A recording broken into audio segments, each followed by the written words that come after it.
Millard North quarterback John McCardle has averaged 246 yards rushing during this year's playoffs, and head coach Fred Petito hopes his success continues in their first ever championship game. Lincoln Southeast Bo Root is very impressive himself, and according to head coach Chuck Mazurski, he's an exceptional athlete with great vision and intelligence. We're about to see who's the best in Class A.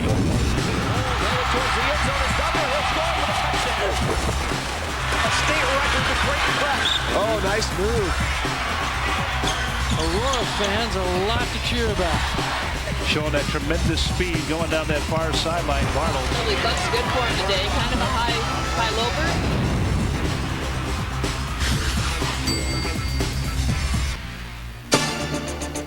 NETV Sports, Nebraska's home for sports, is live from Memorial Stadium in Lincoln, Nebraska for the 2002 Nebraska State High School Football Championships. Tonight, in the Class A title game, it's the Millard North Mustangs and the Lincoln Southeast Knights. And hi again, everybody. I'm Kevin Kugler, and welcome to Memorial Stadium in Lincoln, Nebraska. Back in August, when the preseason high school football polls came out, in Class A, it was Millard North #1 and Lincoln Southeast #2, or in some polls, Southeast #1 and Millard North #2. Regardless of who held down the top spot, everyone expected these teams to be here tonight for the Class A title game. Well, the polls are rarely right, but in this instance, they were at the beginning of the season. We have the matchup everybody's been waiting for all season long. Now, we'll see tonight if it lives up to all of the hype. Working with me tonight, my partner, Adrian Fiala. And Adrian, you look at this matchup, you've got a running quarterback and a running back. Who wins in that battle? Well, Kevin, that's going to be interesting to see. We're going to see a whale of a football game tonight on the ground. 92% of Millard North's offense, Kevin, is on the ground, so don't be looking for a lot of passing. But you talked about John McCardle. Not only did he average 246 in the playoffs, but he averaged almost 180 yards for the entire year to go with 30 touchdowns. Bo Root, almost 1,300 yards rushing, 16 touchdowns for him. A quality player, a tough player, an inspirational player. They run behind two of the very best lines in high school football. Millard North, catch this, averages 276 pounds per man up front. Lincoln Southeast right behind at 256. Somebody's going to get their fenders in it tonight. It'll be a fun one tonight. The third member of our broadcast crew is Larry Putney. He's got more. Well, thanks, Kevin. There's no question Millard North is going to run the football tonight, but the scary thing for Chuck Mazurski and Southeast is they say they run the ball so much they can lull you to sleep. Because get this, Millard North has completed this season 14 passes all season long, but amazingly, 8 of those have gone for touchdowns. That's a 57% touchdown ratio when you're talking about completions to touchdowns. That is truly phenomenal. They will lull you to sleep, and when they throw, it could be for a big play. It has been for big plays. 8 out of the 14 completions for touchdowns, a remarkable percentage. Fred Petito won't throw a lot, but when he does throw, it usually means 6 points on the board for Millard North. And you know, last year, Kevin, that happened against Lincoln Southeast. Millard North lulled Southeast to sleep with their running game, and they hit him for a touchdown pass last year. But again, that phenomenal ratio there that Larry talked about is incredible, and it's greatly efficient. Well, let's go to our public address announcer, Dave Shalene, for tonight's player introductions. Ladies and gentlemen, welcome to the Nebraska School Activities Association State Football Championship Finals at Memorial Stadium. The Nebraska School Activities Association seeks to promote good sportsmanship among the students, athletes, coaches, and spectators involved in today's contest. We request your cooperation by supporting the participants and officials in a positive manner. Profanity and other intimidating comments or actions directed at officials, athletes, coaches, or team representatives will not be tolerated and are grounds for removal from the facility. Thank you for your cooperation. And now, ladies and gentlemen, let's meet the players competing in the Class A State Football Championship Finals. First, for the visiting team, the Mustangs of Millard North High School.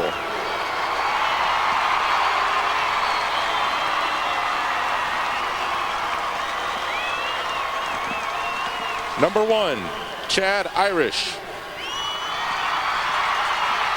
Number 2, Aaron Flynn. Number 3, Matt Van Hoos. Number 6, Luke Christensen. Number 7, Chris Rinke. Number 8, Adam Shada. Number 11, John McCardle. Number 15, Jake DeLucia. Number 24, Balin Bergman. Number 34, Jake Behrens. Number 45, Sean O'Connell. Number 49, Matt Davies. Number 51, Dave Heinemeyer. Number 59, TJ O'Leary. Number 64, Brad Underwood. Number 66, Rob Furr. Number 67, Ross Haley. Number 72, Charlie Peacock. Number 76, Seth Olson. Number 77, Mark Nelson. Number 80, Mitch Burt. And number 91, Brad Rooker. Head coach for the Mustangs, Fred Petito. And the rest of your Millard North Mustangs.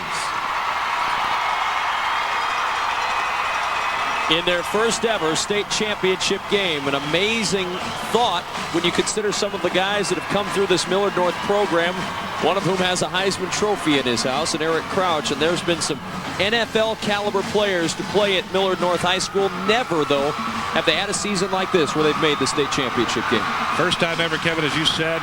Todd Doxson also comes to mind. Great quarterback at Millard North years ago, went on to Iowa State, played in the NFL a couple of years, but they've gotten very close. They've gotten to the semis a number of times, but never here to the final game, and now they're in the final game. They have a powerhouse football team, and they're going to go against another powerhouse football team, and as I said, the open whale of a football game. We've talked about this one all season long, and we're ready to get going. Let's go back to Dave Shalene to introduce the Lincoln Southeast Knights. Now for the home team, the Knights of Lincoln Southeast High School. Number 1, Logan Papik. Number 5, Andy Burkle. Number 7, Nick Baum. Number 8, Jeff Carr. Number 13, Zach Raby. Number 32, Bo Rude. Number 36, Drew Burson. Number 38, Drew Krutak.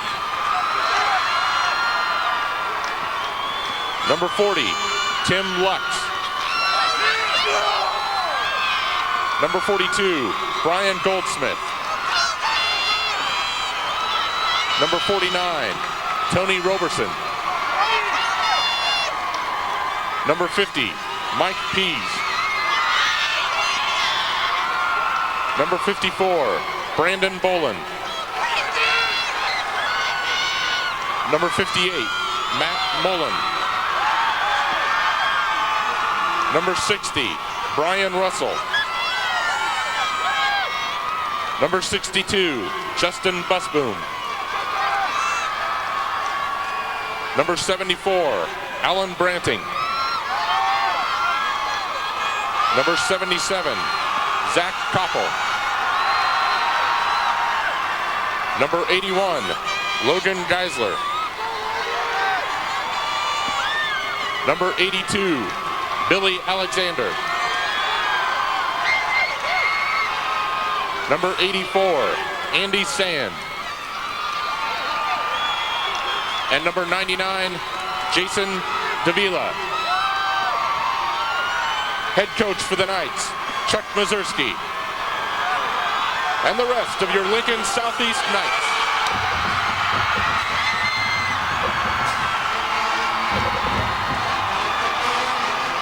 The Knights are on their way onto the field for this Class A clash, and like McCardle on Millard North, expect to hear Bo Ruud's name called an awful lot offensively. He's had another big playoff run, a great season for Bo Ruud, and he'll figure to be a big part of the offense for Chuck Mazursky tonight. We'll get to see a little bit of what we hope to see down the road. Also, Kevin, Bo Ruud of Nebraska recruited along with Andy Burkle, a wide receiver for Lincoln Southeast, both headed to Nebraska, full scholarships, but Bo Ruud almost 1,300 yards rushing this year, 16 touchdowns. Not played as much defense as he has in the past because of a back problem, but again, great offense. Chuck Mazursky, the head coach of Lincoln Southeast, spoke a little earlier about the strengths of his night team. Well, we play great defense, and we're good on special teams. And offense, we've been probably a little more balanced than we have been in the past, throwing the ball and running the ball. And we got a big-time guy to throw to, and we've got a big-time guy to run it with. So I feel like we're a pretty good football team.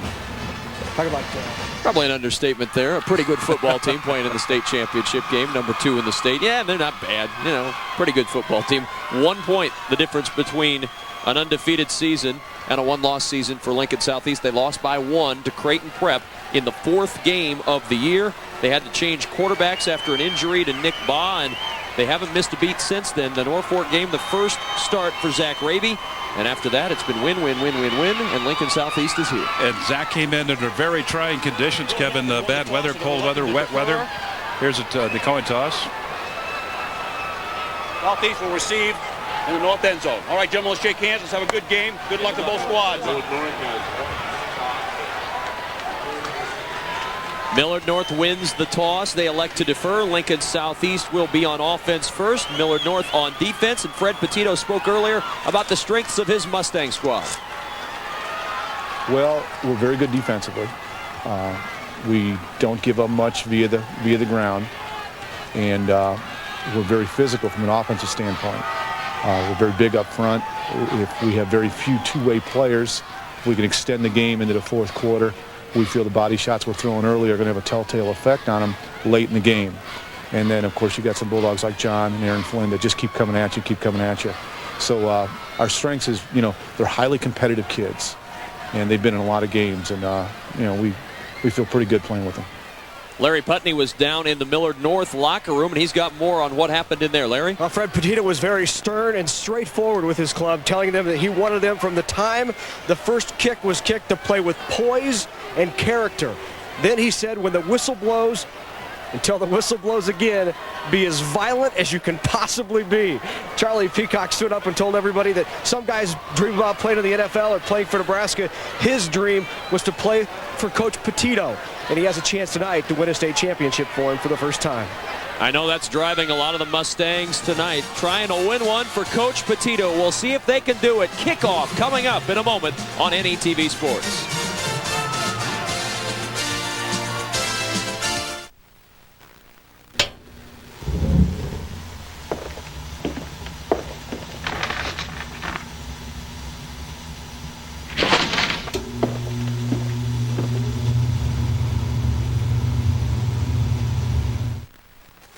This week on Statewide, teenage runaways live life on the streets of Omaha.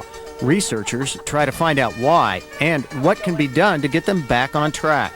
Their home life, usually isn't the best, and so they're coming here to escape.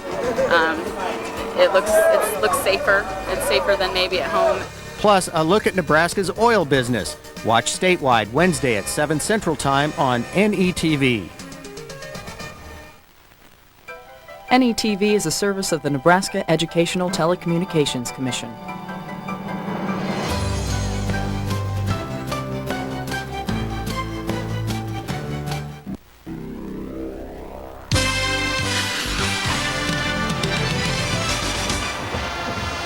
The 2002 Nebraska State High School Football Championships are being carried live over the internet, so if you have friends or family who don't have access to NETV, have them log on to net.unl.edu, click sports, and follow the prompts to State High School football. These webcasts are free and brought to you commercial-free as a service of NETV, Nebraska's home for sports.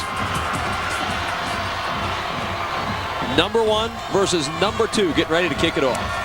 Kevin, as you look out over the field, you see Lincoln Southeast lined up. They have 3 deep in the receiving core, and somewhat unusual these days. But that just tells me they want to return the football, and that's why they line up 3 people back there. Usually you give up a blocker in that sort of formation, but they want to get a return, so they have 3 people back there. And so indeed, we'll see a return, less obviously if it goes deep into the end zone or across that plane. Millard North will kick off. They won the toss, elected to defer. Robbie Knight, a sophomore, will do the kicking honors, and the Class A championship is underway. Knight gets a good foot into it, and it goes into the end zone. The touchback out to the 20-yard line for the Lincoln Southeast Knights. Here's how they got here. For Millard North, wins over Creighton Prep and North Platte. For Lincoln Southeast, beating Norfolk and Kearney on their way to this state championship game in Class A. These two schools, of course, just 48 miles apart, Lincoln and Millard, just up the road on I-80, and rivals on the football field. Haven't played that often, but been Millard North's favor for a while. The win over North Platte, no cakewalk either. They spotted them 14 to start the game, and we're about ready to start this game. Raby under center on 1st down and 10 from the 20. Burkle in motion, and they give it to the fullback, Brian Goldsmith, but flags are down. And I don't believe this play will officially have happened. I think it was stopped before the play started. Let's see. Yep, it's a false start against Lincoln Southeast. A little nervous anticipation there, I would say. Get the quick start out there. The old adrenaline flowing, and as you see, number 13, Zach Raby, wearing that famous number. Number 13. Whoa. Well, Dan Marino put a good career together with it, and if he can do it, anybody can do it. First play again, and the same play, the give to the fullback, Brian Goldsmith, and he picks up 4 yards out to the 19-yard line, where it'll be 2nd down and 11. Raby, Goldsmith, and Rude in the backfield, along with Logan Geisler, Andy Sand, and Andy Burkle. The backs and receivers on the line: Zach Koppel, Alan Branning, Brandon Bolin, Matt Mullen, and Mike Pease for Lincoln Southeast. 2nd and 11 from the 19-yard line. Millard North stacking that line. Raby to throw down the field. He's got a man out there. It's caught by Andy Sand, and he's down at midfield. They'll mark him at the 47-yard line, but Andy Sand, the tight end, showing great hands on a 1st down. Kevin, they did have the line stacked up, trying to get extra pressure there. You see pressure coming from the outside, but here's a nice little touch pass to Andy Sand, who Chuck Mazurski calls one of the best football players he's ever had around. A great player. We just saw a short glimpse of that, and probably we'll see more as we have a lot of football here left to go. 1st down and 10 from the 47-yard line. Lincoln Southeast with a big play early, and the give for the first time to Rude. Stiff arm on the outside, and he'll pick up a yard. Rude swarmed under by good pursuit from Millard North, leading the charge. Matt Davies in there along with Sean O'Connell. Defensive line: Mitch Burt, Seth Olson, Rob Fair, and Dave Heinemeyer for the Millard North Mustangs. Luke Christensen, Adam Shadid, Jake Galusha, and Chris Ranke. Matt Davies, Sean O'Connell, and Balin Bergman, the backs and linebackers, for a very good Millard North Mustang defense. Too wide to the right of the line on 2nd and 9 from the 48-yard line. Raby wants to run the option, has to try to get some yardage, and he does a nice job, Abe, of making something out of nothing on that play. That didn't look like a very good play to start, and he got positive yardage. Yeah, I'm not sure exactly what that play was supposed to be, Kevin, when it first came out, but whatever it was, Raby turned it into, he turned that pig's ear, that sow's ear, into a purse right there, and picked up some pretty good yardage to give them an opportunity here. 3rd down and 4 to go, Kevin. They'll have to come up with a decent play right here to get that first. Chuck Mazurski on that pick. He's always got that pick for game time. Raby with Goldsmith and Rude behind him. Double tight ends on the line for Lincoln Southeast, and Raby wants to throw. Looking for Burkle down the middle of the field, and he misses him. Coverage on the play by Jake Galusha. He was the closest man to it. And it'll bring up 4th down and 4. Lincoln Southeast taking a shot deep on 3rd down and short. Just trying to run the rainbow early here. Throw it up and let Burkle use that great speed. He's got tremendous speed. And that's been basically part of their philosophy. You just get that football out there and let Andy run under it. But this time the ball far left and a little too long. Almost an interception.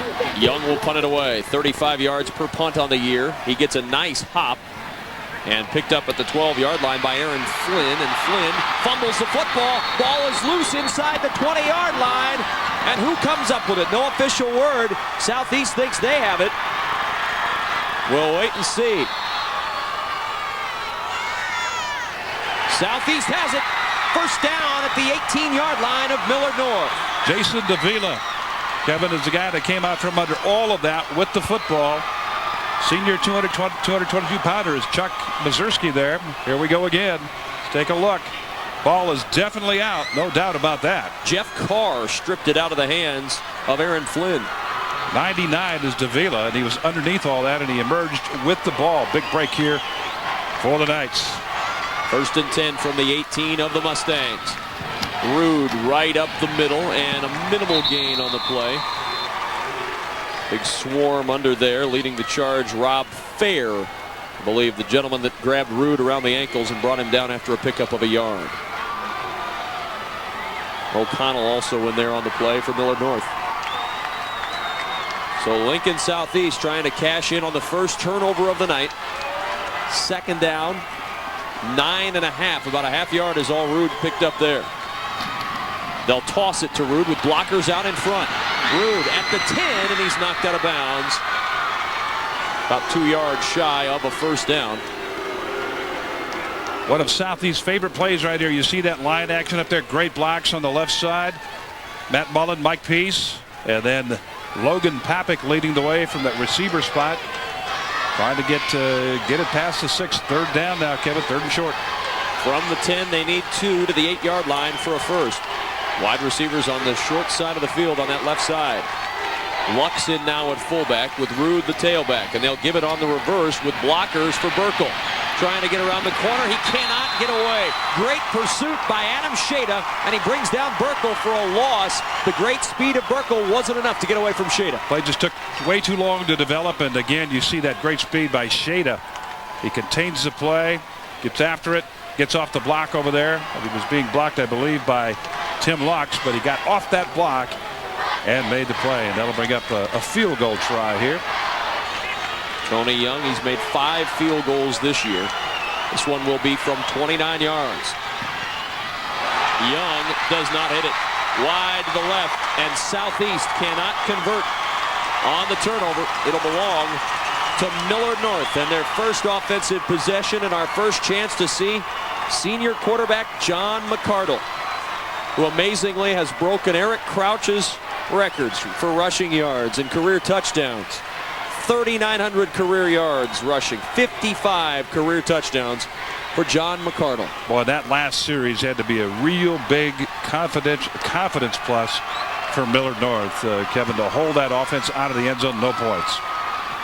McCardle keeping on the option, trying to get to work, and he's spun down at the 25-yard line. Logan Papik on the tackle. Let's take a look at the offense of the Millard North Mustangs. John McCardle, Jake Behrens, Aaron Flynn, Cam Tajvar, Brad Rooker, and Chad Irish, the backs and receivers. Offensive line, Mark Nelson, Brad Underwood, Grant Hajek, Charlie Peacock, and Seth Olson on the offensive line for Millard North.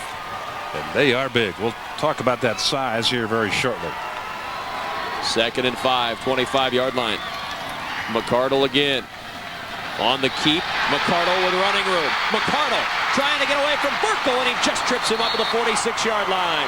First down and 10 for Millard North, and if McCardle sneaks through Burkle's grasp, he's gone. Had a chance to bring him down right here. Line of scrimmage or behind the line of scrimmage, but got tripped up there. 2 people got tripped up there. Southeast defenders, and now McCardle. And there you see it, a shoe top tackle by Burkle.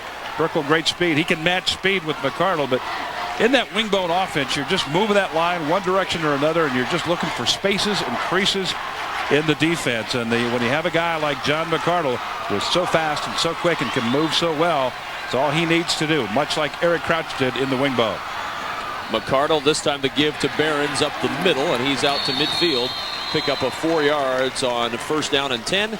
And let's look at the defense now for the Southeast Knights. They'll be tested tonight. Andy Sand, Zach Koppel, Tony Roberson, Matt Mullen, and Tim Lux on that defensive line for Southeast. Backs and linebackers, Logan Geisler, Andy Burkle, Logan Papik, Brian Goldsmith, Jeff Carr, and Bo Rude, the backs and linebackers for Lincoln Southeast tonight.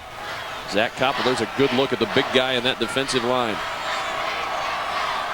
He is the big man in the middle that'll be trying to stop that young man, John McCardle. McCardle to throw, looking downfield. He's got a man out there. It's Shada, and it is intercepted.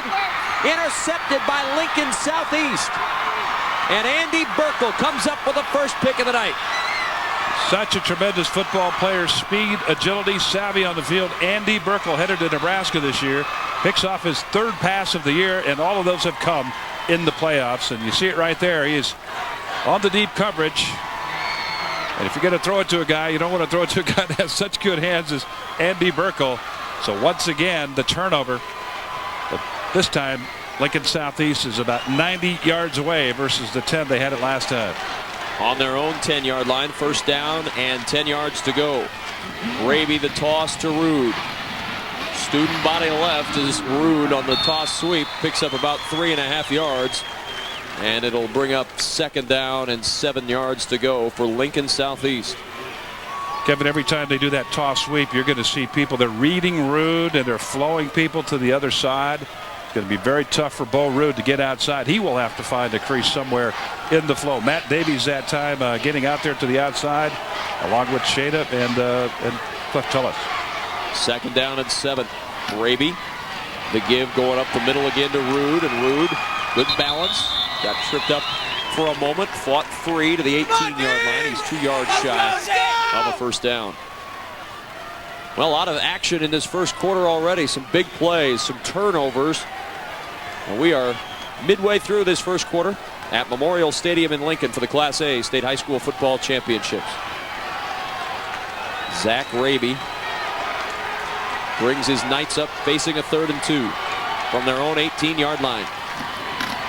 And on the give to Rude. Rude will go nowhere. Balin Bergman, Dave Heinemeyer combined to shut down Rude for no gain on the play. And also Sean O'Connell, 45 in there. Stacked up. Good stack to the inside. O'Connell got him on the back. O'Connell, the leading tackler for Millard North this year, and again presents a kick opportunity here. Young to punt. It's off a good kick. Flynn backs up to his 45-yard line. Flynn at midfield. Flynn down the sideline, tripped up at the 40-yard line. Saving perhaps a touchdown was number 81 for Lincoln Southeast, Logan Geisler. The 2002 Nebraska State High School Football Championships on NETV Sports, made possible in part by the financial contributors to Nebraskans for Public Television. You too can help support your statewide network and become a member of NPTV by calling 800-634-6788. You can also join NPTV over the internet. Log on to our network website at net.unl.edu, click membership, and follow the prompts. If you're enjoying our high school football coverage, please join NPTV today. 1st and 10 at the 38-yard line. McCardle will keep. McCardle brought down at the 36-yard line.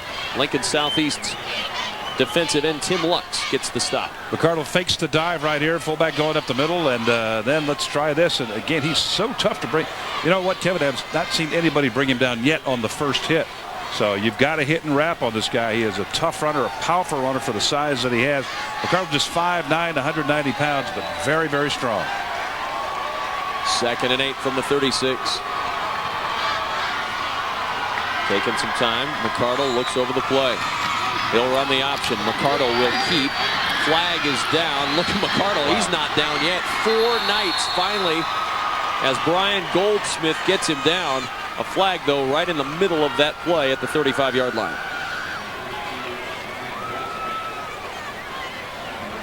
And a hold against Millard North will bring this play back. McCardle this time heading to the left side. There's 1, 2, 3, 4. Wait, 5. I want a piece of him too. Wait for me. 5 people trying to bring McCardle down. He just must have tremendously strong hips in the thighs and just total body strength to keep that to keep it going like he did. Kevin, that's incredible. Wow. Colorado State with Sonny Lubick in charge have been in contact with McCardle, and now Air Force is getting involved. Can you imagine this young man running the offensive attack that Air Force loves to run out of that wishbone? And just what they need is a fellow like McCardle. Also, Navy also has some interest in him also. 2nd down and 16 from the 44-yard line. McCardle again to the first man through. Behrens is stacked up with the 42-yard line. Number 42, Brian Goldsmith, along with Logan Papik, combined on the stop. Charlie Peterson, the right guard, big right guard, 6 foot tall, 290 pounds senior on the sideline there. Kevin getting his ankle taped up. He's okay now. He's back into the fracas. Their line is huge. Left tackle is 300 pounds. That's Mark Nelson. Right tackle is Seth Olson. He's 300 pounds. And then it gets a little smaller from there. 290, 240, and 250. And that's a big offensive line. 3rd down and 14. McCardle in trouble. Coming in from behind. There's the pitch. Late pitch to Aaron Flynn. Flynn stopped short of the first down at the 35-yard line. But McCardle again showing unbelievable strength. He had Goldsmith draped all over him and still was able to get the pitch off to Flynn. Goldsmith, the linebacker, straight up on the blitz. Came right at the snap. No doubt about that. And he had him. He just simply had him. But McCardle able to stay up, and not only stay up, but have the presence of mind to pitch the ball, and not only that, pitch it accurately to the pitchman out there, and he goes upfield, and it'll be 4th down though, but Millard North now will have to punt. My goodness, what strength and what concentration by John McCardle. Moran will punt. James Moran took over after Keith Lloyd was I'd be watching out here for something else. Moran will punt it away. Gets off a pretty good kick, angles it towards that corner, and he gets a wonderful hop out of bounds at the 5-yard line. James Moran, a beautiful punt, pinning the Knights deep at the 5. Can't do much better than that. Well done. We'll get all the inside information on the Huskers after the Colorado game on Big Red Wrap-Up Tuesday, December 3rd, live at 7 p.m. Central Time. It's a complete review of the game with highlights, commentary, discussion, and you as we take your live phone calls and emails. Join Adrian Fiala and me for our next Big Red Wrap-Up Tuesday, December 3rd, right here on NETV, Nebraska's home for sports. 1st and 10 from the 5, and the carry up the middle by Tim Lux, and he muscles his way out to the 9-yard line. Southeast has had pretty poor field position in this first quarter. They've been pinned deep inside their 10 now twice in 3 possessions. I was just making a note here about positive and negative field position. Exactly that, Kevin, except for the fumbled punt down there. They've been pinned deep to start both times. Not able to capitalize on that fumbled punt down there and deep in Millard North territory. And now they started deep in twice in their own territory. Missed a 29-yard field goal that would have given them the early lead. 2nd down and 6. Raby rolls right, wants to throw. He's got his man Sand out there for a first down at the 21-yard line. Sand well covered, but a good throw from Raby as Jake Galusha brings down the tight end at the 21. Good action off the snap. Good play action right there. Play action fake. And Sand running that route, a deep crossing route. About a 12-yard crossing route draws plenty of attention. But Sand showing some great hands here, Kevin. The 2 passes that he has received thus far. Look at that football right into the cradle and putting it away and protecting it and heading upfield. 1.5 remaining in this first quarter. No score. Millard North and Lincoln Southeast, and confusion. A timeout taken by the Southeast Knights. I believe they had 12 men on the field, and that will usually not go over too well with a head coach Chuck Mazurski. Andy Sand has made his presence felt early, Abe, as they have looked to Andy Sand tonight. He's come up with 2 big catches already for the Southeast Knights. He's been a solid receiver for them all year, Kevin, and showing us why here tonight. Chuck Mazurski, head coach, talked about him when we were down there about an hour and a half ago, and said he's one of the finest football players, an excellent football player, and we'll hear more about him as we move along. But Larry Putney standing by on the field with a very interested observer in tonight's activities. Well, guys, I'm down here with current Husker and former Millard North Mustang Judd Davies. We talked to a couple of the guys before the game, and they talked about how much they want to win this for Coach Petito. Did you get that sense? Yeah, you know, Coach Petito's a guy that teaches you about respect, how to be a good person, being competitive, giving it all you got. It's much more than just the winning, and that's why guys support him so much. That's why we all love him so much. You got the letter jacket on today. Yeah, I wore my little brother's letter jacket. I'm Millard North all the way. All right, thanks. Rude over the left side from the 21 to the 25-yard line, a 4-yard gain. You see that a lot with this Millard North program. Former players and and I would imagine that's the case at a lot of programs across the state. I don't want to single out Millard North, but Millard North has sent a lot of guys to the University of Nebraska, a little high-profile program there at University of Nebraska, and they tend to get a little spotlight for Fred Petito. Absolutely, Kevin. Of course, the most well-known, Eric Crouch's relationship with Fred Petito was, we see another toss. Loosey-goosey there. Rude fakes a throw, and nobody was fooled. He tried to fool Chris Reinke, and Reinke Didn't buy that for a second. Bo Rood here. You're going to see it again. Good lead out there. 74. Alan Branning leading the play. And, well, nobody fooled. Bo just have to keep that one. Reinke, I don't know if he even looked at the pump fake. Perhaps knew there were no receivers downfield to throw to. He would say, go ahead and throw it up. I'll pick it off. 3rd down and 8. He's a ball hawk. Perhaps the final play of this first quarter. We'll see. 3rd and 8 from the 23. Rood looking for running room. Rood breaks free. He's got the first down to the 37-yard line.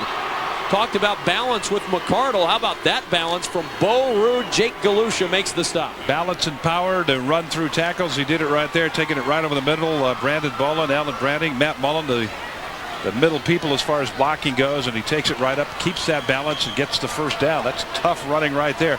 Probably what you're going to see tonight.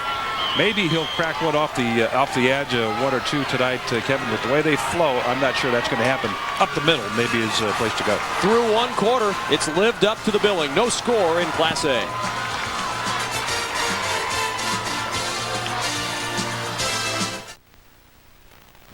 Programming on NETV is provided in part by Education Quest Foundation. For 16 years, Education Quest has offered free college planning services. These services include scholarship searches, student loan information, college selection, and help with completing financial aid applications. Education Quest is located in Kearney, Lincoln, and Omaha. Appointments are available at 800-666-3721. It's fast and furious. It's volleyball the Nebraska way. Find out the latest news from the team right from the source, Coach John Cook. Go behind the scenes with the John Cook Volleyball Show, Tuesday nights at 8 Central Time only on NETV2. Nebraska Volleyball. It'll take your breath away. From the University of Nebraska-Lincoln, this is NETV.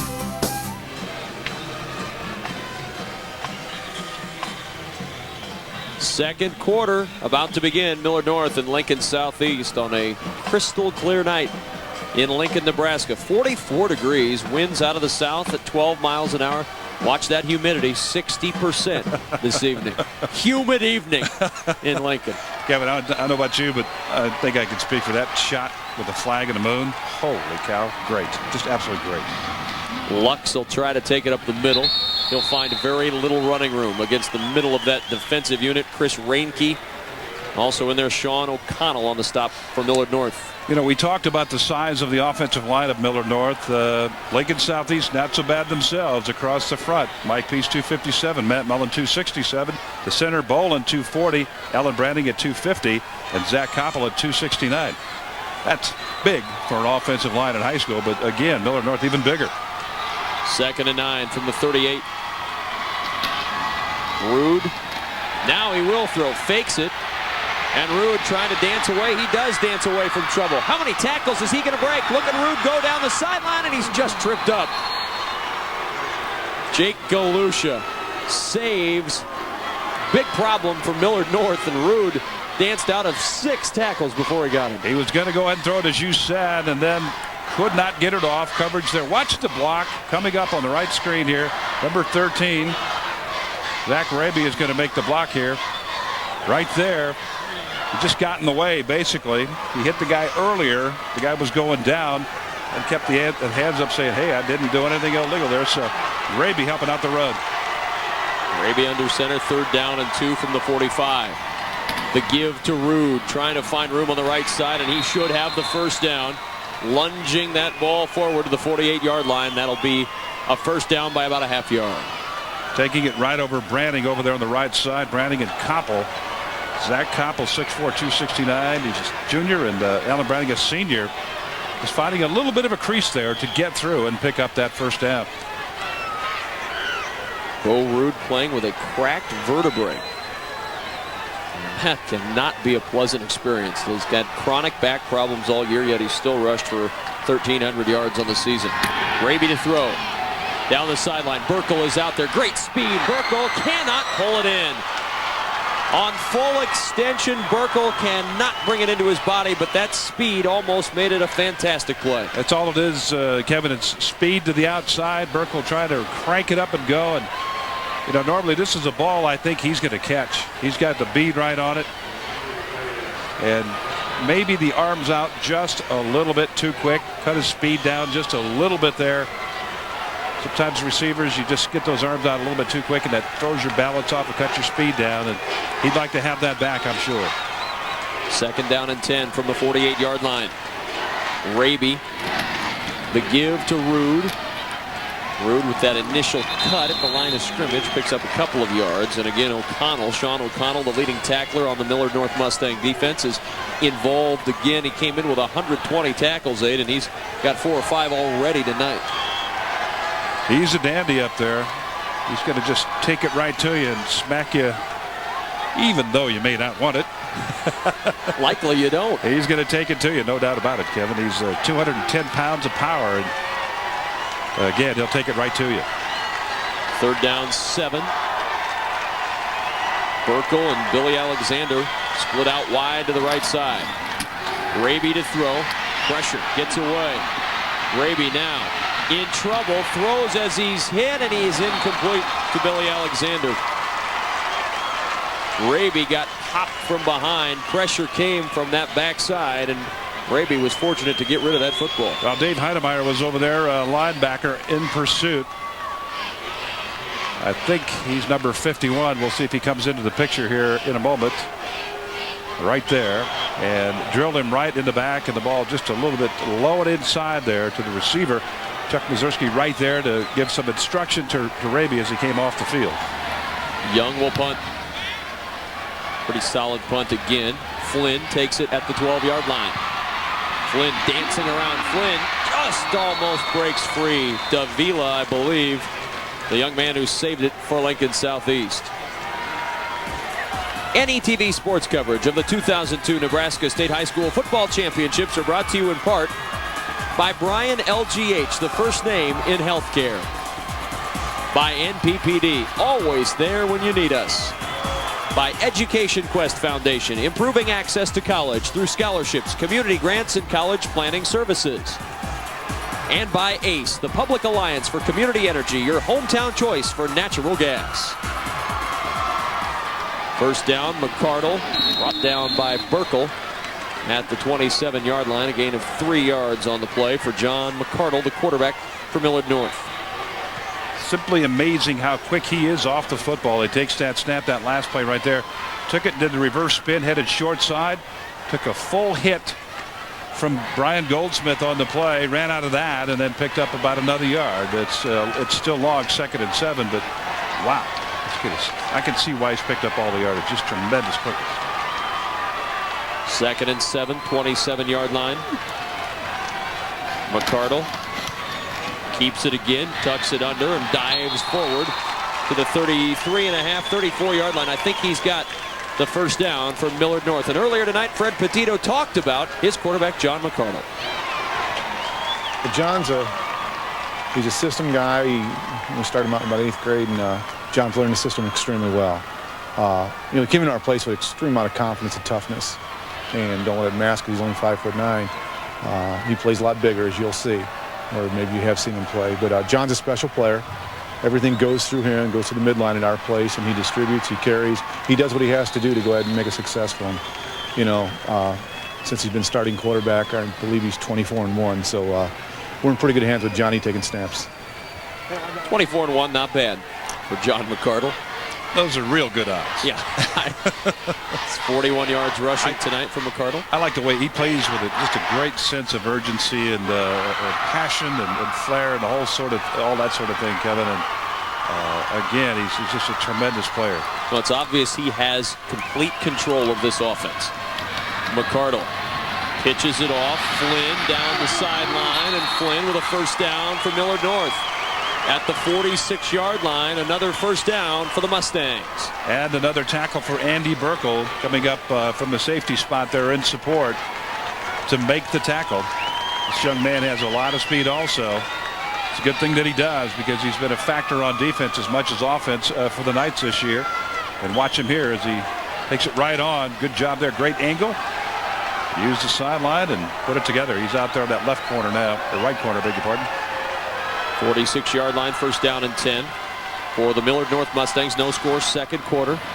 McCardle trying to just find a little bit of a crease, a little bit of a lane to sneak through, and Tim Lux would not let go of his ankle, and it'll bring up a second down and 10. Just nudged it across that line of scrimmage.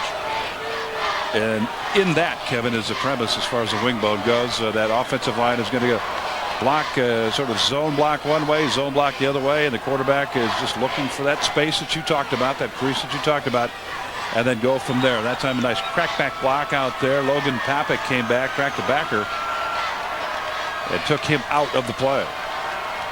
Second and 10 from the 46. McCardle gets tricked, wanted to pitch it, and then got buried by Justin Busboom from up top. Drew Krutak got him around the ankles, and nowhere for McCardle to take it. Tim Lux also involved here. Underneath it all, there he is. But again, he was thinking about it. He was well advised not to pitch it. He used a good discretion there, made a good decision, because that was way too long to try to successfully complete a pitch. He came very close. Yeah, very close. He was thinking. Third down and 11 from the 45. Will we see a rare Millard North pass on 3rd and 11? They'll throw out the wide receiver screen to Adam Shada. Shada slips through a tackle, gets through another tackle, and he's going to have a first down. Papik had the chance to get him behind the line, but Shada just ran through it, and then he drug Burkle towards the sticks for the first down. And as most of their offense is based on speed, so is that play. Quickness. McCardle wastes no time, takes the snap, steps up, and fires over there to we called that the hide screen over there. It's a couple of people to block, and then you try to get one of your best broken field runners out in the open. They did that, but you're right, Kevin. Papik had a chance to knock it down and stop the first down. Didn't happen. It is a first down. First and 10 for the 44. Behrens goes up the middle for a big gain. 38-yard line of Lincoln Southeast, a pickup of 6. That's what makes this wing bone, I would think, so very difficult to defend, because you never know where that ball's coming from, and it's usually coming at you from some different angle on the ground. All the time. It really is. And when you have the people, when you have the personnel to run it, when you have the speed and the quickness to run it, makes all the difference in the world. And that's what makes it so difficult to practice for it, because usually, Kevin, on your team, you don't have that kind of speed.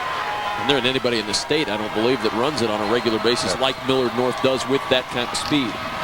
McCardle, he'll keep it, and he runs into a brick wall. Brian Goldsmith. That time McCardle's not powering over anybody. Goldsmith made sure of that. Check the numbers here very quickly. John McCardle, prior to that carry, 8 carries for 41 yards. Lincoln Southeast, McCardle's up to 9 for 43 now with that last carry. Lincoln Southeast, Bo Rude has 12 carries on the night for 47 yards. Kind of interesting there. I didn't think that Bo had more yardage than McCardle, but he does.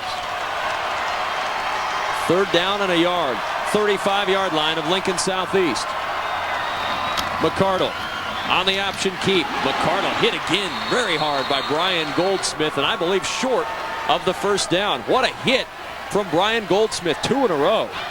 Tough player is Brian Goldsmith. You see him right there, 42, the linebacker spot, and that is just a tremendous hit.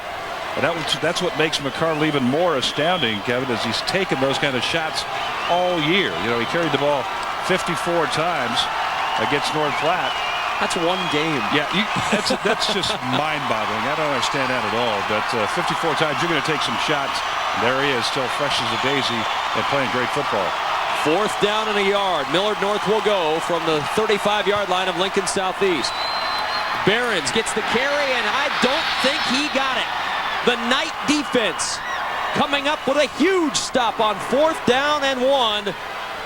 And the Knights turn away the Mustangs. Goldsmith, Koppel, and also Jeff Carr in the middle there. One of them made the initial hit, but all of them should get credit for making the stop there, as the ball will go over. And boy, that probably doesn't happen very often to the Millard North offense, especially with the big horses, as we talked about earlier.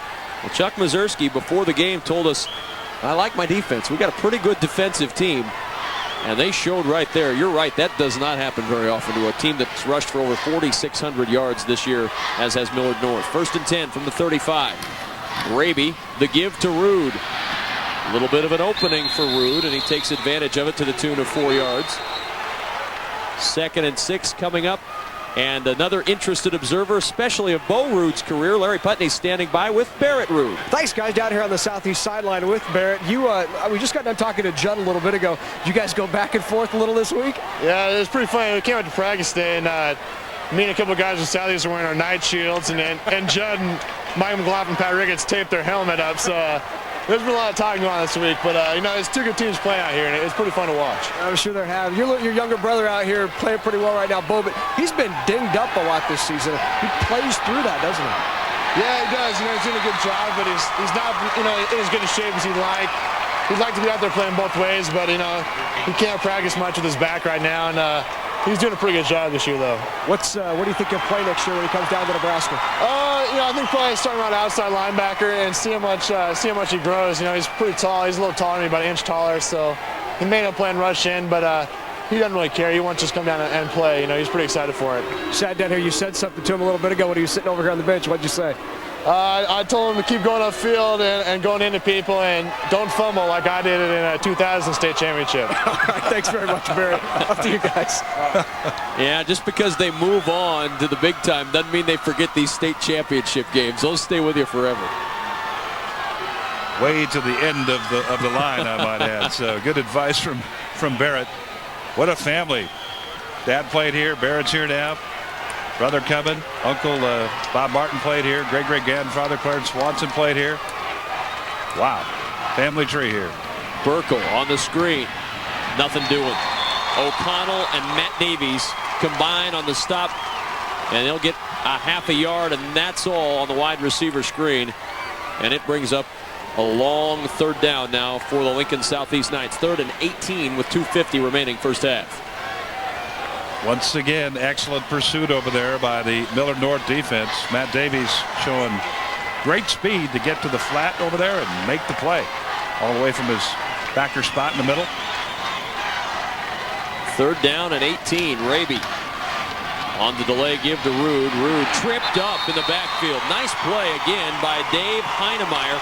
Just got enough of Ruud to keep him from moving forward. See Heinemeyer right here. Takes on the block. Really takes on the block well, and then just gets a piece. That's incredible that he could bring him down with that sort of action, Kevin. But he did, and just enough to get him off balance and knock him down. Tony Young sends the punt down to the 30-yard line. Looking for running room is Aaron Flynn, and Flynn finds very little. Great punt coverage by Lincoln Southeast. They'll start at the 38-yard line. We'll be sure to join us tomorrow at 1 o'clock Central Time for the Class C1 championship game as the Bishop Neumann Cavaliers take on the Gothenburg Swedes. We have complete coverage of all the 2002 Nebraska State High School Football Championship games right here on NETV, Nebraska's home for sports. Important now, Kevin, for the Southeast defense to contain it here. Don't let anything funny or cute happen on their defense. And, of course, Millard North wants to put one in and maybe change the game momentum. McCardle on the option. Has a blocker. McCardle gets around the corner, and he's banged out of bounds in midfield. It'll be a first down. Logan Geisler finally got him out at midfield. Going to the right side, and McCardle, you know what's coming here. Missed tackle there, short there, and then driving him out there, but he picks up that first down. Got out of bounds, stopped the clock. Just what you want to do on the play. 1:47 left. 1st and 10. Square at midfield for Millard North. McCardle again on the option.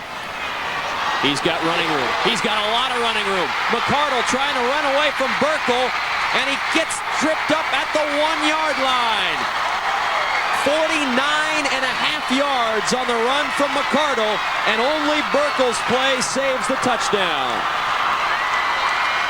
Mark Nelson on the block, offensive tackle Haley over there also. They cleared the way, and then from that point on, it was all McCardle. And again, it's just exactly what the Southeast defense did not want to let happen. Just with the very small amount of time left here in the first half to let Millard North take it down the field. And you got 4 tries from a yard with a team like that. Should be there. They've brought Bo Root off the bench. He's in the game defensively to try to come up with a stop. First and goal from the 1. McCardle on the sneak, trying to get it across the plane of the goal. No official word yet. Do we have a fumble? Their ball, Knights are saying the ball popped free. The officials are discussing it. Southeast is saying they have it. And they do! Oh, man. McCardle coughs it up on the half-yard line, and Southeast recovers in a shocking turn for the Knights. See if we can get a good shot of it here. There's McCardle trying to get in between the guard and the tackle. Right there, it pops the ball's out, and Bo Root's the guy to hit him. That's Bo right there. Recovered, I believe, by Zach Koppel. And the Knights have it snuggled up right against their goal line, but they keep Millard North out. Wow. Raby at the 1/2 yard line will just try to sneak it forward, and the ball pops free from Raby. Millard North saying they have it. The referee will unstack the pile. The Mustangs are saying they recovered the fumble. And they have. Raby coughs it up, and Millard North's in business again. Been doing this stuff a long time. I don't think I've ever seen this happen before, ever. Holy moly. At the 4-yard line, first and goal for Millard North. Well, when Raby took off, that pile was moving and moving. He started at the 1, and he got out there about the 4, and it kept moving and moving. And, you know, a lot of things are going on in that pile when that happens. And Millard North comes up. Root back in at linebacker for Lincoln Southeast. McCardle looking for running room. Dives ahead to the 2-yard line. And he is stopped right there. Second and goal coming up for Millard North. Clock continuing to run. 40 seconds remaining in this first half. Millard North has all 3 timeouts. I'm kind of surprised they didn't use one here. Very surprised. Time winding down, under 30 seconds remaining in this first half. They've lost a lot of time here. If they don't get it in on this play, have to start using the timeouts. 20 seconds remaining in the half. McCardle on the option, looking for running room, and he is diving into the end zone for the touchdown. McCardle scores on 4th effort, and Millard North takes the lead. Nothing but motion, perpetual motion. John McCardle, watch this. He sees the crease there. There's a hit. I think that was Goldsmith that hit him there, and then he spun again. Second, third, and 4th effort finally puts him in the end zone. And what a turn of events, Kevin, here to end this half. I guess they knew what they were doing by letting that clock run down. I was very surprised to see that, though.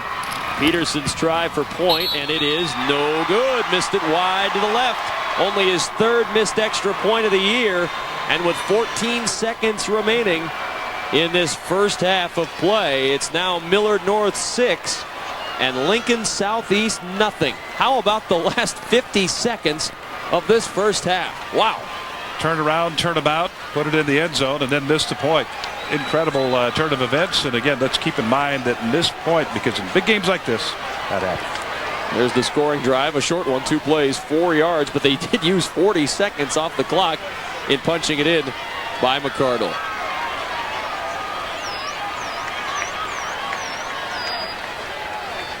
Wednesday night at 7:30 Central Time on NETV. Next Exit wants you to meet a man whose father went to Boys Town instead of prison and was forever changed by the experience.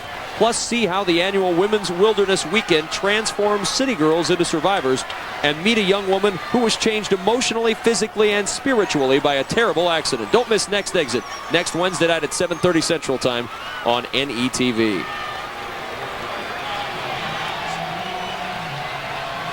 Kickoff time for Millard North. Robbie Knight will boot it. Burkle, the deep man, for Southeast.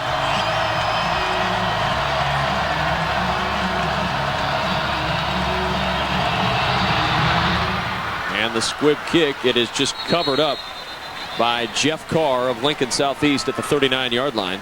So the Knights with 13 seconds remaining if they so choose to move it downfield very quickly. Kevin, when you have a quarterback that can throw it like Raby and also a receiver with the tremendous speed that Andy Burkle has, let's go for it. Let's try to get one up and get it in the end zone and see what happens here. That's what having Burkle deep on your kick return does to teams, too. They try to keep him from breaking a big play at the end of the half, and you may give him an opportunity to break a big play here. 38-yard line, first down and 10. Raby will throw. Airs it out for Burkle on the far side, and it is overthrown. Coverage on the play by Luke Christensen, and with 7 seconds left, Lincoln Southeast will have one more shot trying to hit Burkle on the fly. And here is where conditioning obviously becomes a factor. Burkle on the field a lot. Now you're going to bring him back into the huddle. He just ran a long route right there, full speed towards the zone, towards that deep corner. And now you're going to try to do it again. And after he's played offense, defense, and return kicks, and all he's done today, again, conditioning a huge factor.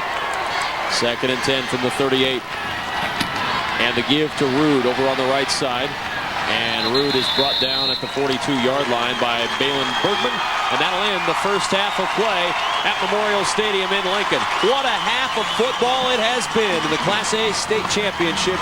Millard North with a 6-0 lead into the locker room at halftime over the Lincoln Southeast Knights. It has been all that we expected it to be here in Class A tonight, Abe. Tough battle, a lot of great hitting, some strange turns of events out there, Kevin. And again, there's Larry Putney's on the sideline. Larry? Coach, you had an opportunity there to run it out, and then with the turnover down there, really costly. What now? I didn't hear you. You had a chance to run out the clock down there, and that turnover really costly there right before the half. Yeah, it costs us. You can't fumble on the 1-yard line. Hell yes, it costs us. Momentum going into the half. Well, half's over. We got to score to win anyway, and we're only behind by 6. What do you say to the guys at half? Well, let's win the ball game. We're only down by 6. All right, thanks, Coach. You bet. Chuck Mazurski takes his team into the locker room, trailing by 6. It's halftime of the Class A state championship game on NETV Sports.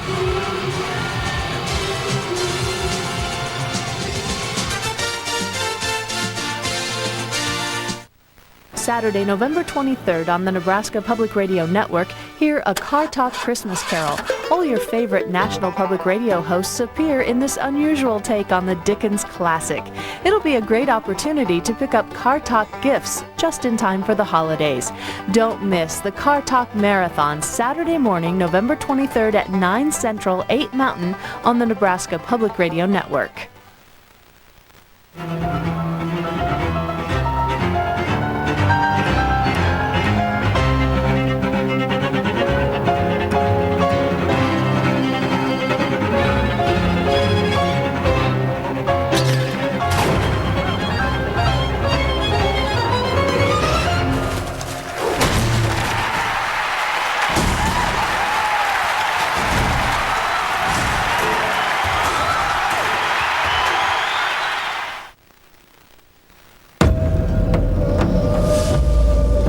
Executive producer Robert Redford. Detective Leaphorn trusts hard facts. Officer Chi, ancient tradition. 3 vicious murders test their beliefs as they try to catch an elusive killer before it kills again. Skinwalkers. Sunday night at 8 Central Time on NETV. My child go to college. Which one is best? Where will the money come from? What about books? Room and board. Do you feel you have more questions than answers about your child's college education? Let us help. Countdown to College will have experts to answer your concerns about the next step of your child's learning. Watch Countdown to College.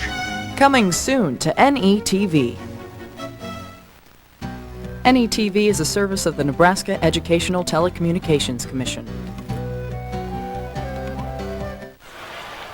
A thrilling finish in the first half here in the Class A State High School Football Championship. Millard North with a 6-0 lead here at halftime over Lincoln Southeast. Along with Adrian Fiala, Larry Putney, and our entire Nebraska ETV Sports production crew, I'm Kevin Kugler. You're watching the varsity cheerleaders from the Millard North Mustangs perform here at halftime at Memorial Stadium here in Lincoln. Nebraska home on Saturdays, but not this weekend, as it's the home of the Nebraska State High School Football Championships all weekend long. And Lincoln Southeast and Millard North 8, we talked about the hype this one got since August. Everybody expected this to be the matchup in Class A. They didn't play in the regular season or the playoffs until right now. And obviously through the first half, I think you'd have to say it's lived up to all the expectations. Really, we were talking 1 and 2 at the top of the show, Kevin. Millard North rated number 1, Lincoln Southeast number 2. Again, the polls right for a change in this case, and these two teams battling very, very tough. Lincoln Southeast had an opportunity, a golden opportunity early in the ball game. Millard North fumbled a punt at the 18-yard line. They recovered it. Southeast recovered it. Not able to get in the end zone. Not only that, they couldn't convert the field goal, so they missed a great scoring opportunity right there. And then again, they dodged a bullet a couple of times prior or beyond that. And then finally, Millard North gets the football with about a minute and 50-some seconds left. And they take it right down the field. That exchange down there as far as fumbles go. And wow, I mentioned at the time, Kevin, I don't know if you've ever seen that happen. I've not seen that happen, where you fumble it a couple of times inside the 5. And then Millard North capitalizes and scores a touchdown. So Chuck Mazurski was extremely, well, he was right on in terms, hey, you got to score anyway. You got to score a touchdown to win the game or a field goal. So let's come out and get it done. They're only behind 6 points. Now that missed extra point could prove costly later on down the line for Millard North, because those tend to come back and get you, especially in tight games. And you just get the feeling nobody's going to blow anybody out in this game. If it's a win for Southeast, it's obviously going to take more than 6 points, but a 10-6 win perhaps for Southeast, or for Millard North, perhaps 13-6, 13-10, somewhere around there. You get a feeling this one's coming down to the wire. And we really haven't had any blowouts at all in our state championship games at this point. No, they've all been very good football games, defensive football games. We've talked a lot about defense here the last day and a half, Kevin, talking about more defense here tonight. But I'm so impressed with John McCardle, this young man. So quick, so strong, such good vision on the field. And again, I watched Eric Crouch, quarterback at Millard North years ago, and I thought, man, nobody can do it as well as this young man. He had that uncanny ability to see the field and know where everybody was. McCardle has a lot of that same tendency. So as Fred Petito said earlier this week, Eric probably a little faster than McCardle, which is surprising after seeing what he has down there now as far as speed goes. But McCardle a little more powerful than Eric Crouch. So you can see why this young man has over 2,100 yards, that is, rushing the football and 30 touchdowns. Lincoln Southeast marching band making its way out onto the field. We're going to listen into the show in just a moment as they take the field and get a chance to hear one of the great marching bands in this state of Nebraska, the Lincoln Southeast Marching Band, getting ready to perform here at halftime at Memorial Stadium. Lincoln Southeast trailing by 6 to Millard North. Fumbles on successive plays, one by McCardle at the 1-foot line, and then on the very next play, Raby, the quarterback for Lincoln Southeast, fumbles on a sneak ahead, just trying to get the Knights a little yardage and get him out of the end zone, and he fumbles it back. 2 plays later, McCardle atones for his fumble earlier, takes it in, and right now with a 6-0 lead on the scoreboard for the Millard North Mustangs over Lincoln Southeast. 2 more championships tomorrow in C1 and in B. 1 o'clock and 7:30 kickoffs respectively for those 2 games, and of course you're going to see them right here on Nebraska ETV. It's your home for sports, and it's your home for Nebraska State High School football championship games, all 6 right here on the turf at Memorial Stadium. Let's listen in now to the Lincoln Southeast Marching Band.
The Lincoln Southeast Marching Band performing here at halftime at Memorial Stadium, where Millard North leads Lincoln Southeast 6-0 in the Class A State High School Football Championship. 110 rushing yards for Lincoln Southeast, 110 total yards for Lincoln Southeast, 150 total yards for Millard North. That is all rushing yardage for Millard North. Exactly, Kevin. And John McCardle, 15 carries for 108 yards and a touchdown. So he has stepped it up right there. As the Southeast Band continues to perform out there on the field. Getting set up for another song, and they will face their home stands for this one, as they want to perform for the fans packed in on that far side, far for us from where we are on the west side of the stadium, the east side of the stadium.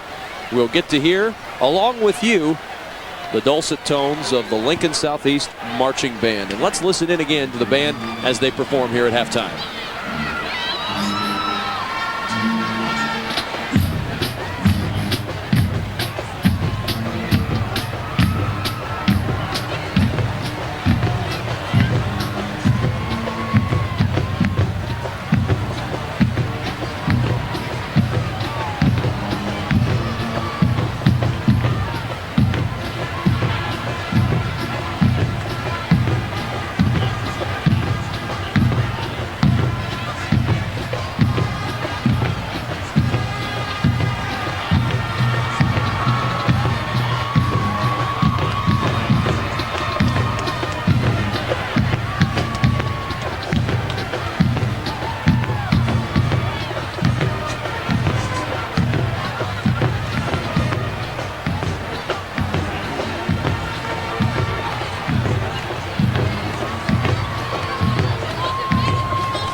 Lincoln Southeast Band playing to their fans on the home side for Lincoln Southeast here at Memorial Stadium. We're at halftime, the Class A State Championship. Millard North with a 6-0 lead.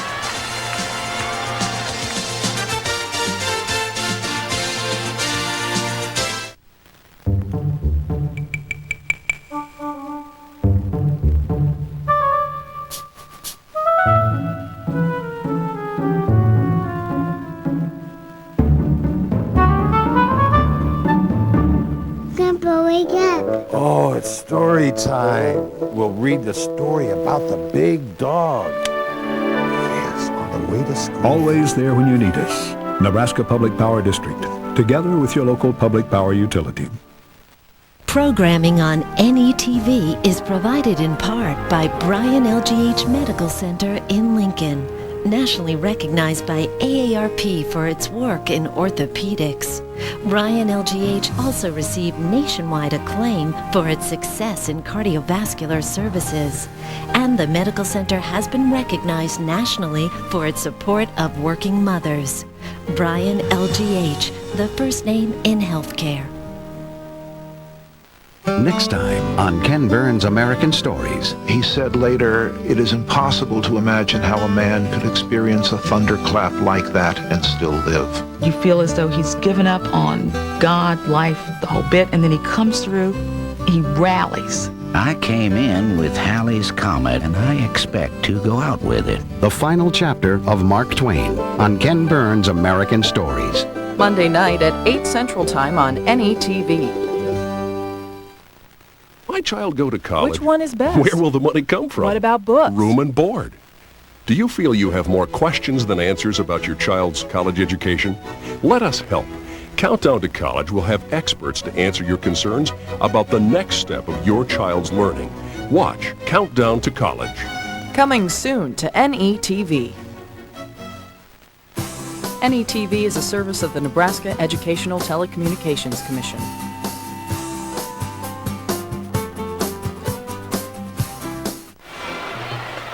Halftime continuing here at Memorial Stadium in Lincoln, Nebraska, along with Adrian Fiala, Larry Putney, and all the good folks at Nebraska ETV. I'm Kevin Kugler. Glad you're spending some time with us on a beautiful Friday night for football. You never know what you're going to get when it becomes state tournament time in Nebraska, and we've been very fortunate tonight to come up with a perfect, crystal clear evening. It's cool, but not so cold that a jacket and a blanket wouldn't just make it a very comfortable evening if you're sitting out in the stands here at Memorial Stadium, as so many folks are here tonight to see a great football game between Millard North and Lincoln Southeast. It is indeed football weather, Kevin, and it's the type of weather for a state championship final that you really want to have. This is the kind of weather that a football player likes to play in. The fans maybe a little bit, but you like to bundle up and sit up there in the stands, drink a little hot chocolate, and enjoy the evening, and that's what's happening down there right now. Kevin, I want to correct one thing. We talked about that fumble.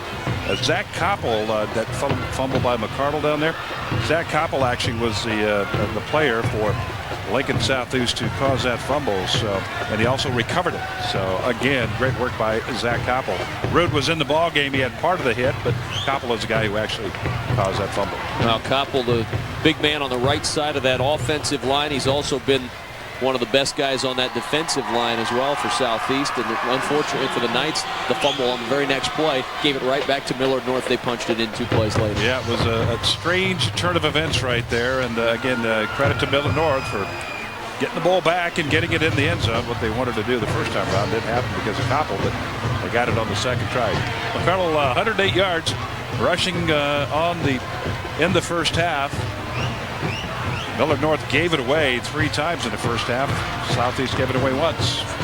And that one fumble cost Southeast 6 points. Larry Putney standing by down on the field with a very special guest. Thanks, guys. I'm down here with Brad Brown of Education Quest, and really provides a terrific service for high schoolers looking at colleges. Why don't you tell us a little bit, Brad, about what Education Quest is all about?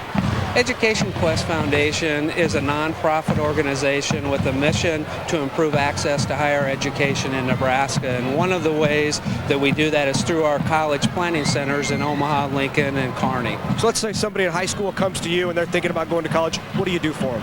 Well, some of the services that we can provide is helping doing scholarship searching through computerized searches and publications. We can help fill out financial aid paperwork, and we can also do some college searching through computerized searches and publications. So if I have a senior in high school, what should that senior be doing right now? Well, at this time for the seniors, they need to be applying for admission to the colleges of their choice, and we hope that they've narrowed it down to about 3 to 5 colleges at this point.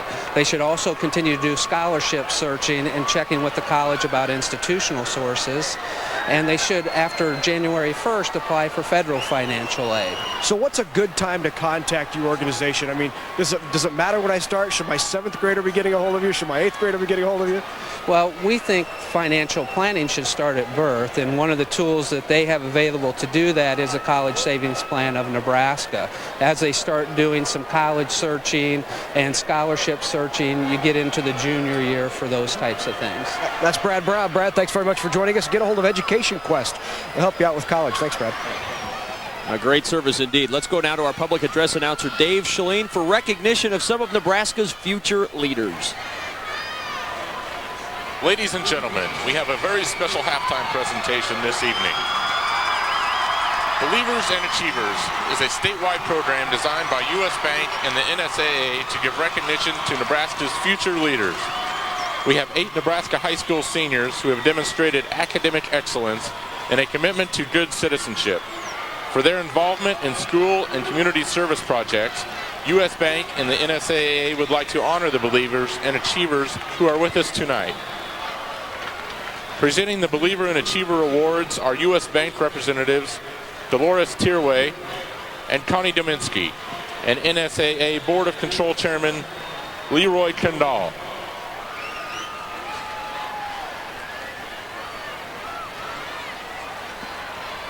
Tonight's honorees are Andrew Brabeck of Schuyler High School. Andrew maintains a 3.83 grade point average while participating in football, basketball, and soccer. He is the soccer team captain and was a Class B honorable mention All-State player last season. Off the field, he is a member of the National Honor Society and is a youth counselor and activities director at Fremont YMCA. Ladies and gentlemen, Andrew Brabeck. Jenna Colson of Millard West High School. Jenna has a 4.0 grade point average while participating in tennis and debate. Last spring, she reached quarterfinals in #1 singles at the Class A State Tennis Championships. Jenna is also involved in the National Honor Society and Student Council and has volunteered her time to make the Make-A-Wish Foundation, Habitat for Humanity, and Cystic Fibrosis Association. Ladies and gentlemen, Jenna Colson. Jacob Collins of Alliance High School. Jacob carries a 3.95 grade point average while participating in football, play production, and speech. He has been a member of Alliance's 2001 and 2002 Class B State Football playoff qualifying teams and was named Alliance's Speech Team Member of the Year. Jacob serves his community as a member of the National Honor Society, Fox Butte County Red Cross Youth Board, and Junior Bank Board. Ladies and gentlemen, Jacob Collins. Michaela Conway of Crete High School. Michaela has a 4.0 grade point average and participates in volleyball, basketball, track and field, and music. Last year, she was named first team all-conference in volleyball. As a member of Crete's swing choir, Michaela has earned superior ratings at the 2000 and 2002 NSAA District Music Contest. She serves as her school as senior class vice president and as a member of the student council. Ladies and gentlemen, Michaela Conway. Ashley Heaney of Fillmore Central High School. Ashley maintains a 4.0 grade point average while participating in cross country, track and field, play production, speech, and music. She's a two-time state speech qualifier and placed third in duet acting at the 2001 Class C1 championships. Ashley has also earned conference outstanding actress honors in play production and was named academic all-state in cross country. She has served her school as National Honor Society president and junior class president. Ladies and gentlemen, Ashley Heaney. Benjamin Holsmet of Paxton High School. Benjamin maintains a 3.87 grade point average while participating in football, basketball, track, play production, music, and journalism. He has been named academic all-state and all-district in football, qualified for the Class D State Track and Field Championships in the discus, and earned superior ratings in band choir and as a soloist at the district music contest. Benjamin is a member of the National Honor Society and Tiger Pals Reading Mentoring Program.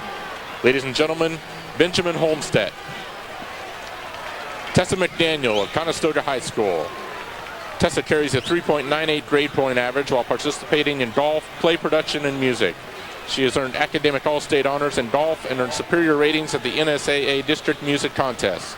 Tessa is a member of the National Honor Society who has volunteered her time to the Girl Scouts of America and the Sienna Francis House. Ladies and gentlemen, Tessa McDaniel. Our final recipient this evening is Justin Wood of Lincoln Southeast High School. Justin is a 3.96 student who participates in cross-country, track, journalism, and music. He has received the school's Athlete Award in cross-country and track and lettered in orchestra. He has served his school and community as a member of Lincoln Southeast Athletes Council, Youth Leadership Lincoln, and as a Madonna Rehabilitation Hospital and Lincoln City Libraries volunteer. Ladies and gentlemen, Justin Wood. Those are the believers and achievers, and congratulations to all. As you look at the names again, Andrew Brabeck, Jenna Colson, Jacob Collins, Michaela Conway, Ashley Hedgney, Benjamin Holmstead, Tessa McDaniel, and Justin Wood. Congratulations to the believers and achievers. We're at halftime, the second half coming up between Millard North and Lincoln Southeast in a moment.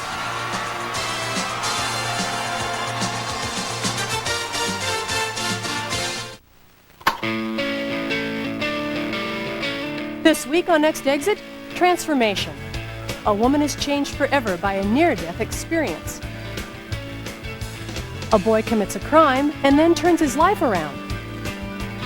And the annual Women's Wilderness Weekend continues to transform city girls into survivors. Next Exit, Wednesday night at 7:30 Central Time on NETV. Fred Rogers has entertained and educated children for more than 30 years through his extraordinary public television program, Mr. Rogers' Neighborhood. this July in a White House ceremony for his dedication to the well-being of children, his faith, his family, and for a career that demonstrates the importance of kindness, compassion, and learning. Fred received the highest civil honor our nation can bestow, the Presidential Medal of Freedom. Congratulations, Mr. Rogers. We're all lucky to have a neighbor like you. Saturday, November 23rd on the Nebraska Public Radio Network, hear a Car Talk Christmas Carol. All your favorite National Public Radio hosts appear in this unusual take on the Dickens classic. It'll be a great opportunity to pick up Car Talk gifts just in time for the holidays. Don't miss the Car Talk Marathon Saturday morning, November 23rd at 9 Central, 8 Mountain on the Nebraska Public Radio Network. It's fast and furious. It's volleyball the Nebraska way. Find out the latest news from the team right from the source, Coach John Cook. Go behind the scenes with the John Cook Volleyball Show, Tuesday nights at 8 Central Time only on any TV2. Nebraska Volleyball. It'll take your breath away. From the University of Nebraska-Lincoln, this is NETV.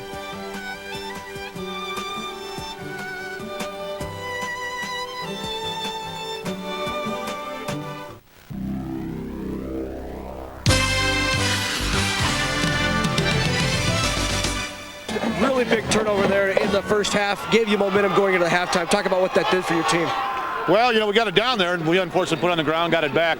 Well, that's big momentum. Yeah, that's, scores are coming back tough tonight. What did you say to the kids at half? Well, we just said, keep playing hard, keep playing smart, keep things in the pen. We'll start punching things out, and we feel pretty good about it. Have you been pleased with the way you're doing against their offense? Well, yeah, I mean, we've got to sharp a little tackling and things like that, but they're a talented team. They're going to make you miss once in a while. You got a D1 guy, and hey, that's part of the game. Fred, thanks very much. You bet. Fred Petito, the head coach of the Millard North Mustangs. They lead it 6-0 here as we get ready to start the second half. Highlights of the first half. Raby throwing a long pass to the tight end, Sand, and that got Lincoln Southeast going early in that first quarter. And this young man got Millard North going all through that first half. Over 100 yards rushing in the first half, 108 yards to be specific right there, Kevin. And we saw a glimpse right there again why he is so good now. Zach Raby trying to find some throwing room back there, but not able to do that. Sacked in the backfield.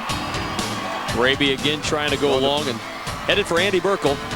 Just off the fingertips. Just off the tips, and Andy'd like to have that one back. This is McCardle again, and he is off to the races here. And it's Andy the speed of Burkle. Yeah, Andy Burkle on the pursuit right there, and just brings him down at the 1-yard line. And this is the touchdown by McCardle. And on the stats, you see all rushing yards for Millard North. Lincoln Southeast a little more balanced, 110 yards for them, but it's been a defensive struggle again for both teams in this first half, and we're ready to get the second half underway. And I know these teams are ready to get going as well. Kevin, that showed right there 3 turnovers by Millard North, 1 turnover by Lincoln Southeast. They're +2, Southeast +2, but not able to capitalize on it. Millard North did. Kickoff from Travis Bornemeyer, and it's taken by Aaron Flynn with running room for a moment, and Flynn out to the 26-yard line where Millard North will start. First down and 10 yards to go. So Millard North on offense first.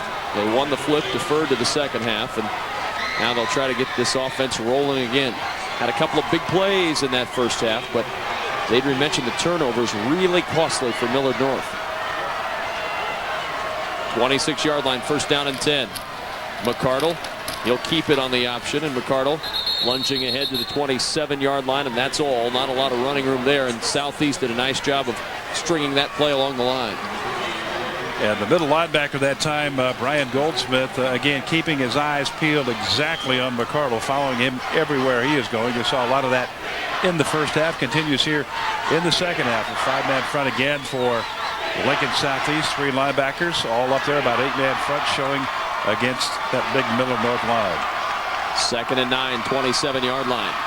McCardle keeping again on the option, and he's brought down from behind. There's Goldsmith again. Brian Goldsmith has been right on top of McCardle most of the night. You suppose he's spying on McCardle? Could very well be, Kevin, because he's reading that action. He's not running himself out of plays. He's not going the other way. He's not taking the fake. He's staying right with McCardle wherever he goes. So Perhaps he is. So keep our eye on that again here as we move along. Goldsmith has had a lot of tackles, most of which are wrapping up John McCardle on an option run. 3rd and 7 from the 29. McCardle going the opposite direction this time. Ducks it out. McCardle sheds one tackle, but he cannot get away as Lux grabbed him around the jersey and brings him down 3 yards shy of a first down, and it'll be punt time for the Mustangs. Once again, Southeast has an opportunity here. Jeff Carr, number 8, just can't get to him. This kid is just elusive. It's so tough to bring down, but they finally do get him just short of the first down. A couple of yards short of that first down, make it 3 yards short of the first down. So our first punt here in the second half. James Moran, the punter.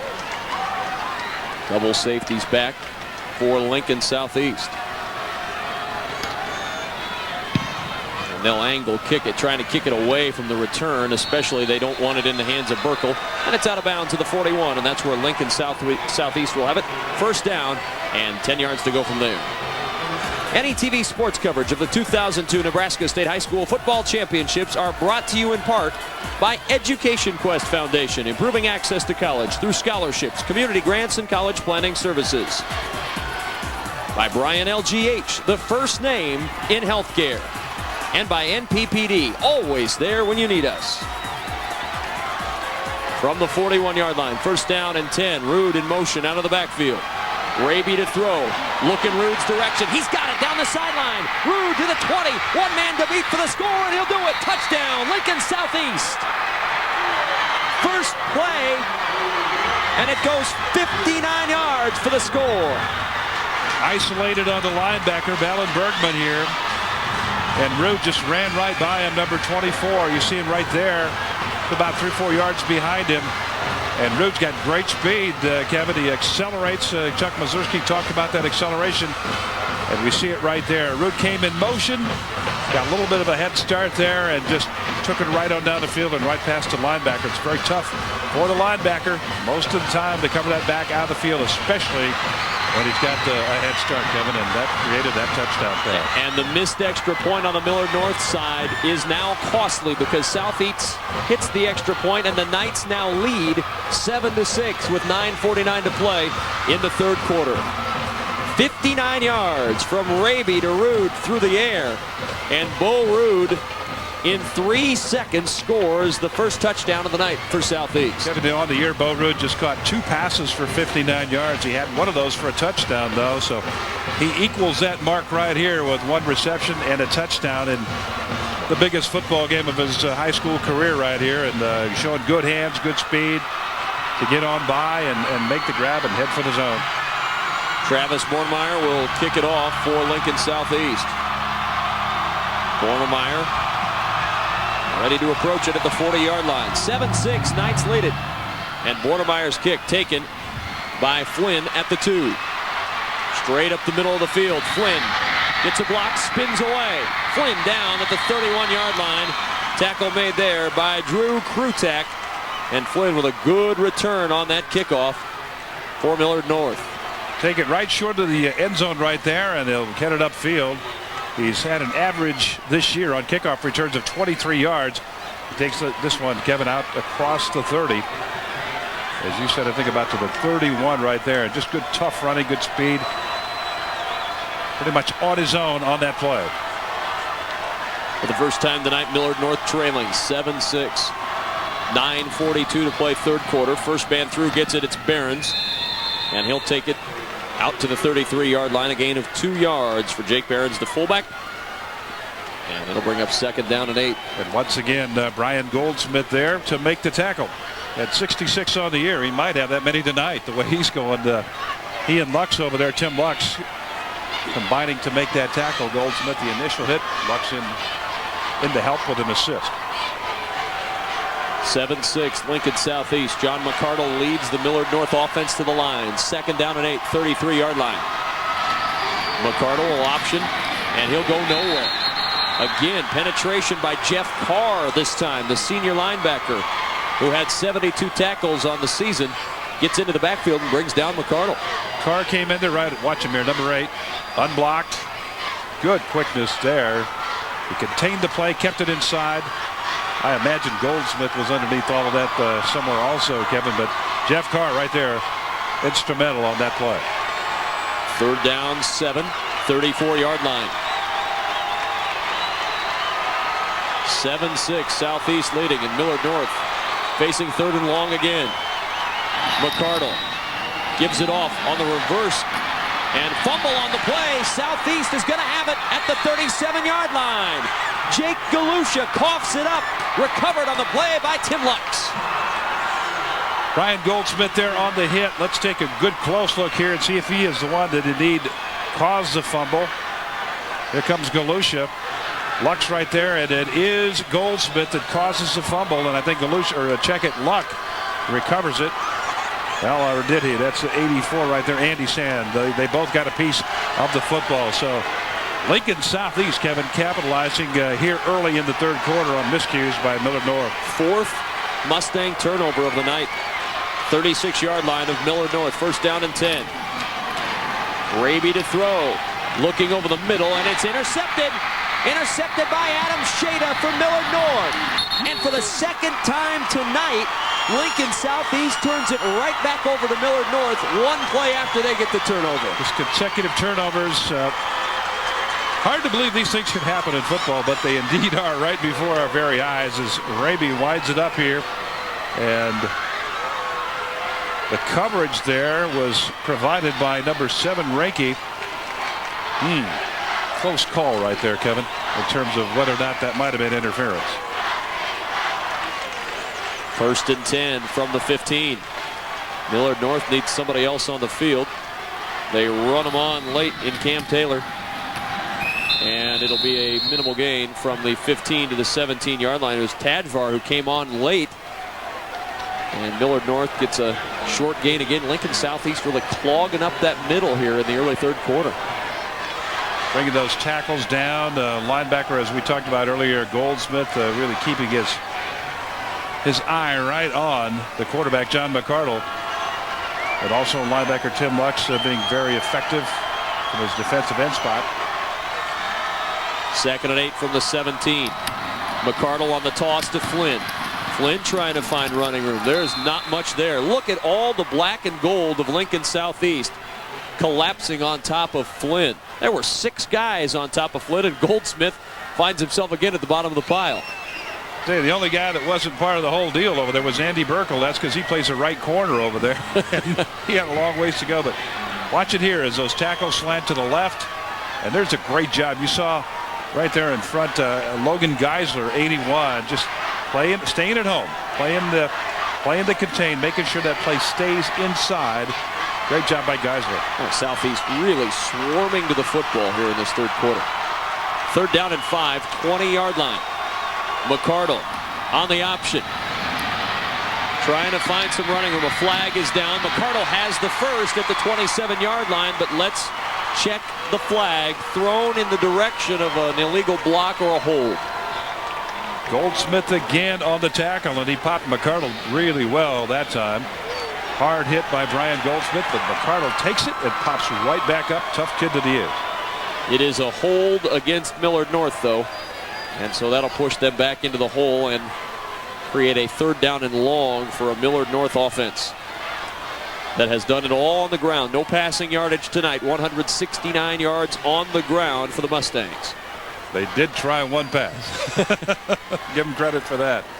In the very early stages of this game, if I recall correctly. Absolutely, very early in that 1st quarter. But again, we have to be mindful, Kevin, as we talked about when we began tonight. They lull you to sleep with that running game, and then all of a sudden they'll pop a pass on you. They've only completed 14, as we said earlier, but 8 of those have gone for a touchdown. 3rd down and 16 back at the Millard North 9.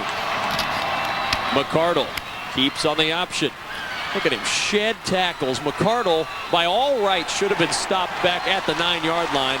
Flag comes in late at the end of the play after McCardle stopped at the 18. And it'll be a face mask against Lincoln Southeast. When it comes in late like that on a play like that, you can bet it's coming against the defense, and indeed it has. inadvertent, it looks like, Kevin. Did they mark it off here? Yep, it'll be third down again, though, and that's the benefit. You get the play and the yardage and the down over. So third down instead of 3rd and 16. How about 3rd and 2? Chuck Mazurski wants a clarification from the officials.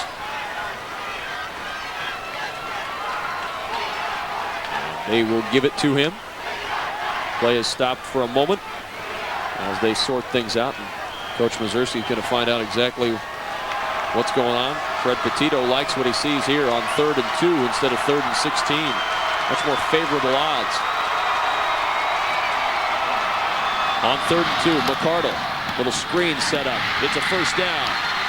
Adam Shada to the 28-yard line. 1st and 10, Millard North. Second time we've seen that play tonight. Again, that little hide screen over there to the left. Happens quick.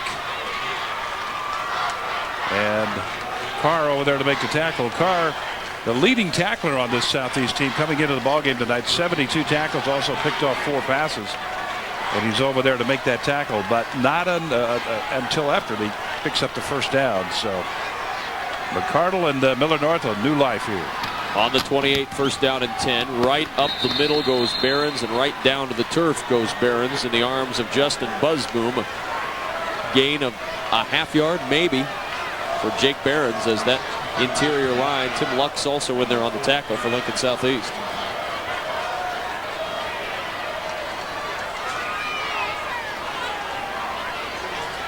Play coming in from the sideline. Matt Van Hoos brings it in. 2nd down and 9. 29-yard line. 5 minutes remain, 3rd quarter. Lincoln Southeast by 1, 7-6. McCardle right up the middle. And McCardle with a pickup of 3.5 yards out to the 32-yard line. And a 3rd down and 5 for Millard North. Good to see the family here, McCardle's family. We saw the sign down there. Ponca, Nebraska. We saw them earlier on coming into the ballpark. Good support for that young man, John McCardle. Look at that. 22 carries, 133 yards, and counting. Yeah, that will rise. Yeah, the carries will rise. The yardage will rise. It is amazing they're having such success as they do, Kevin, because they just continually, such confidence in their offense to run it like they do. Normally a team runs it like that, you get stopped quite often, but this team extra special in that regard. 76 carries from McCardle in his last 6.5 quarters. Here's another carry from McCardle on 3rd down and 5. He breaks free. McCardle cannot go down until he has the first at the 43-yard line. That is just great individual effort from a very impressive young man. Watch the first part of the play here. He's going to be hit. Somebody's going to have a hold of him. I think it's Goldsmith, and he just hops along till he pulls away. Look at that. 1, 2, 3, 4 tacklers hit John McCardle. Oh, I'm so impressed with this kid and the way he runs the football. Just incredible. You know, what if he's runs that way and he's about 6'3" and about 215, but he's doing so well right now. Give up the middle to Behrens, and there's Goldsmith right on top of him for about a half-yard gain is all. McCardle were about 6'3" and 215 pounds. The north and south end zones would be filled with college scouts in here to watch this game. Recruiters would be pounding down the door. You look at him, though, and his size doesn't seem to matter at this point. No, not at all. And you just hope, Kevin, he has that opportunity to go. We talked earlier on Colorado State looking at him, Air Force, Navy. And I hope the word will get out about John McCardle because he certainly has great ability, and you want to see that great ability continue on into college, get that education as we set it up one more time. 2nd and 10 from the 43. There's McCardle, gets away from one man again, but he cannot get away from 4 at a time. And the Southeast Knights swarm him under. Drew Krutek, the first man to get him. Teammates then piled on to help out. And a gain of just 2 for McCardle. Jeff Carr that time, the linebacker, fired in from the left side. He was the first man across, but he missed him. Not an unusual sight tonight to miss John McCardle on that first hit. There he is, Jeff Carr, leading tackler on the squad for Lincoln Southeast. Long 3rd down here, though, Kevin. The big play. And McCardle has got to be a strong young man to take the kind of beating he takes week after week. 3rd down and 8. Fake the screen. Now they're going to throw down the sideline. Galusha is out there, and it's almost intercepted. Logan Papik had it, and give Galusha credit. He became a DB and knocked it away from Papik. That's what you got to do. Roles reverse on that kind of play. The offensive player becomes a defensive back and vice versa with the DB. And this was a great, I just love the concept on this here. They were trying to run, they faked that hide screen we talked about, Kevin, over there on the left side. Fake that and then let Galusha go upfield. And he was wide open there. The ball a little bit underthrown and almost intercepted. But it will bring up a punt by Miller North. But what a play. Great concept. Well done, except for just the underthrow part of it. Moran will punt. Burkle with a chance to return at the 25, and good coverage by Millard North. Brought down at the 27-yard line. Tackle made by Cam Tajvar and also Sean O'Connell. It's football the way you remember it. Husker football with names like Remington, Frazier, Fryer, and of course Osborne. See highlights of Coach Osborne's 255 wins in 25 years in Husker Century 3 only on NETV. Thrill to the glory of conference championships, national titles, and games that took your breath away. Husker Century, Tuesday, December 3rd at 8 Central Time only on NETV. First down carry for Rude. And Rude picks up a couple from the 27. Now maybe just 1 yard out to the 28-yard line as Rude got a rude hit from Millard North. Southeast going to pull the onside guard and the backside guard, try to lead this play up around there. But again, I think it was Heinemeyer, 51, that stepped in and made the tackle. And he also ran into Seth Olson. And you don't want to do this too often because Seth Olson is 6'5" and weighs 300 pounds. You want to avoid people like that, especially at full speed. Well, if you run into him, you at least remember that you ran into something. If you're still awake. Second and 9, it's true. Raby to throw. Fires it out. Burkle drops it at the 30-yard line. Not a huge drop by Burkle because if he pulls it in, he's not moving very far. Not going anywhere, quite frankly. He had two people over there actually ready to make the hit. He had the pressure on the reception and then another Millard North player coming over. Interesting, though, as we get down to about 3-4 full quarters of football that Andy Burkle has yet to catch a pass, Kevin, and that's very unusual. As this season has progressed, he has received 31 passes. His play is ready. Third down and 9 from the 28-yard line. Raby with a play fake. Here comes pressure. They set up the screen to Rude. Rude trying to find a hole to run through, and he won't get there. Matt Davies among the Millard North Mustangs who shut it down, and it'll bring up 4th down and 3 for Southeast. Play had some potential, but again, Millard North pursuit able to shut it down as Bo Rude looking for some running room there. But again, that backside pursuit, that defensive line and backers that were going so hard towards the quarterback just turned around and got back on pursuit. Pressure coming on the punt, gets it away. Taken at the 30-yard line by Flynn at the 40. Flynn in the arms of Burkle, and Jeff Carr goes down at the 45-yard line. Be sure to join us tomorrow at 1 o'clock Central Time for the Class C1 championship game as the Bishop Neumann Cavaliers take on the Gothenburg Swedes. We have complete coverage of all the 2002 Nebraska State High School football championship games right here on NETV, Nebraska's home for sports. 45-yard line, first down and 10 for Millard North. Trailing by just 1 with 1:02 remaining in the third quarter.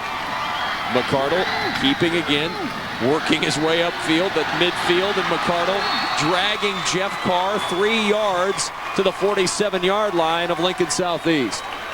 You know, Kevin, when I watch him run, for some strange reason, it reminds me of a blacksmith, just beating on the iron, beating on the iron. Because that's what he's doing. I mean, he's just beating on the defense time after time after time. Unbelievable. 25 carries, 142 yards.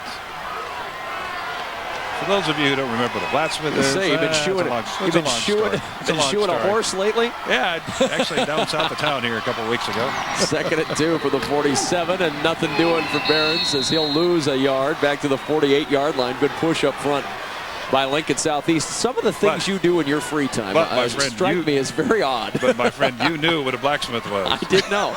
I did know. I've got a University of Nebraska education. I know what I'm talking about with blacksmiths. We had one back in Brainerd when I was growing up. We used to put the nails in his mouth, and I was always afraid he was going to swallow one of those things. Wouldn't be pleasant. End of the third quarter in Lincoln. Lincoln Southeast leading by 1.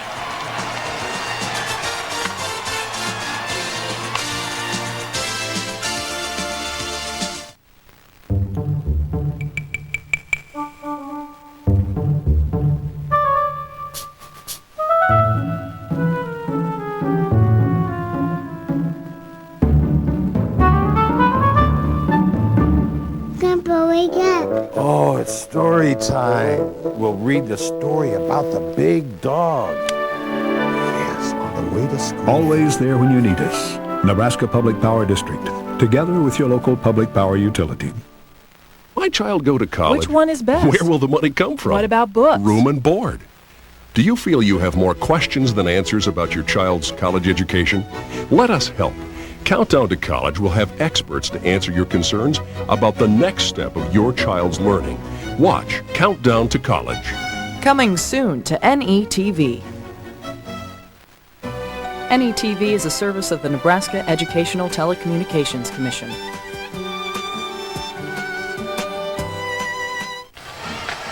Along with Adrian Fiala, Larry Putney, and our entire Nebraska ETV sports production crew, Kevin Kugler back with you at Memorial Stadium in Lincoln, Nebraska. 7-6 as we head to the fourth quarter in the Class A State High School Football Championship. 12 minutes left in regulation to crown a champion.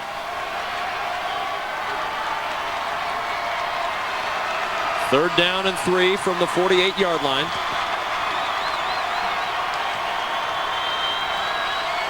McCardle will keep. McCardle sheds a tackle, and he has the first down. Jeff Carr had him stopped short, but as we've seen so many times tonight, it takes more than one hit to bring down John McCardle. Usually don't get him on that first one. Let's go downstairs to Larry Putney.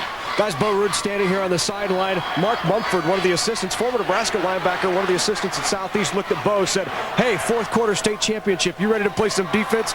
Bo said, you bet. Put on the helmet. He's in there now. There he is. Bo Ruud, not going to keep him out of this game. Laying it all on the line. Very, very sore back. Some shoulder issues as well. He needs some time to heal after this season. McCardle on 1st and 10 from the 43. Oh, what a hit. He got waylaid by Brian Goldsmith, the hardest hit of the night leveled on John McCardle. Just like running into a bridge piling right there. Goldsmith on that hit. Watch this here. McCardle splits two players there and then gets straightened right up. A driving tackle by Goldsmith. It'll be interesting to see just how many he has tonight. Hopefully we'll have that number before we go off. But Brian Goldsmith, tough middle backer, doing a great job. Well, he just hat to hat and drilled him to the turf, and McCardle bounced right back up. 2nd and 11 from the 44 of Lincoln Southeast. Flynn, I should say. Flynn over the right side. He's down to the 40-yard line. Again, Goldsmith on the tackle. Came over there, lost his hat in the process. And also Logan Geisler in on that tackle, number 81, out of his defensive position over there. He moves around quite a bit on that defensive side. There he is right there, the senior. So a 3rd down and 7 here for Millard North. Not in any kind of field goal range. Well, a 57-yard field goal, but not a realistic field goal range. McCardle throws, tipped at the line. And jumping up to get it for Lincoln Southeast, it was Alan Branting who tipped it for the Knights. And good thing that he did, because the go route was open there on the right side. Wide receiver on the right side for Millard North, streaking down right at the hash mark side there. You see it. And again, Branting knocks it down. They're going to kick a field goal, Kevin, as we talked to Fred Petito earlier on. He said we've got to get it inside the 30-yard line for sure before we have to kick it from the 30 or inside the 30. 4th down and 7. Punt time for Moran.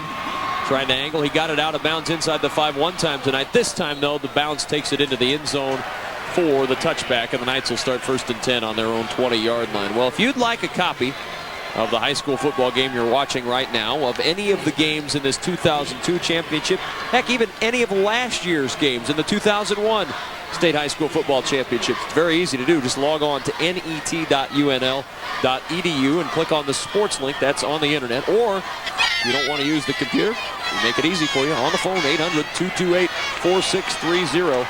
Any tape you need, we've got it for you. Any TV is Nebraska's home for sports. From the 20-yard line, 1st and 10, Southeast leading by a point. Rude sweeping over that right side, following the block of Matt Mullen. And he picks up 4 yards on the play. Matt Davies on the stop. Flag is down at the 24, and it'll be a face mask against the Mustangs of Millard North. Lincoln Southeast at this point in the ball game looking to maintain possession and burn clock. You'll see it again here as Matt Mullen's going to lead, come out and lead. There's Tim Lux, also number 40, out of that fullback spot. A good block on the Millard North defender, and then Mullen right behind him coming on. Rude, a good gain up inside there, and then a face mask penalty to go with it. So it brings up a 1st and 1 after the penalty. 1st down and 1 for Lincoln Southeast. Raby right up the middle. They give it to Tim Lux, and the fullback rumbles to the 34-yard line. 1st down. Tackle by T.J. O'Leary and Rob Fair for Millard North. Chuck Mazurski always pacing that sideline, always trying to be ahead about 2 or 3 plays. There he is. From the 34, 1st down and 10. Raby milking as much clock as they can. The give over to Rude. Rude coming back, gets a block from his quarterback. Rude showing some speed. Can he get the corner? He does. Rude now upfield. He's got a 1st down and more out near midfield. Bo Rude turns nothing into something big, and a 1st down for the Husker recruit. Watch this here. Usually this sort of play turns into disaster, but Bo Rude has enough speed to get out to the corner. You've got 3 or 4 white shirts right there. You see number 3, Matt Van Hoos, trying to make the tackle. 49 is reaching out. That's Matt Davies. And then a good cut here. And he gets out of bounds and picks up that 1st down. But usually, Kevin, that kind of play, you're done back there. Bo Rude made it work. From the 49, again, the give up the middle to the fullback, Lux.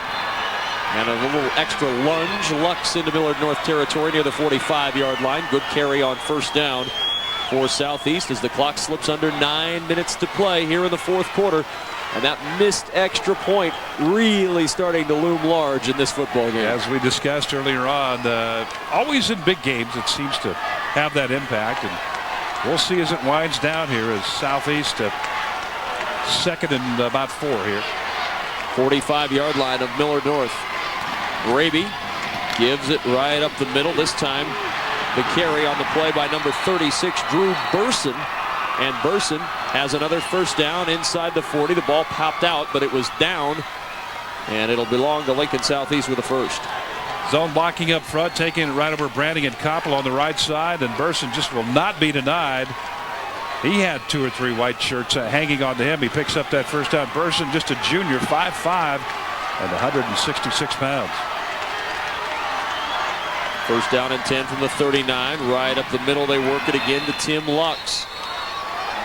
And Southeast getting pretty basic here in the 4th quarter, not getting fancy with a lead in the 4th of the state title game. Absolutely, Kevin. Just trying to play ball control their effort here in terms of hanging on to the football, no fumbles. You saw Fred Petito there looking up at the clock. Clock is a factor now. From the 37, 2nd down and 8. Out of the eye again, this time to Rude over the right side of that offensive line. And he gets a couple over the 35 down to the 34-yard line. That'll leave him a long 4 from a 1st. A short 5, long 4 for Lincoln Southeast with a 1-point lead and 7.5 minutes to play. Good initial charge on last time. Seth Olson and Matt Davies. That whole defensive line for Millard North. Excellent first move off the snap. They just beat the Southeast line to the mark there and shut the play down. 3rd down and 5 from the 34. Millard North crowding the line. The toss to Rude. Trying for the corner. Got a great block. Rude tripped up right near the sticks. Jake Galusha and Sean O'Connell were both out there, and it's going to be very close to a Southeast first down. I think that was Luck out there. Tim Lux actually that made that block out there in the flat area, Kevin. And get Mike Peace, Matt Mullen over here. Let's double check that to be sure they are indeed the ones in the ball game. Indeed, Peace and Mullen in the ball game on that left side.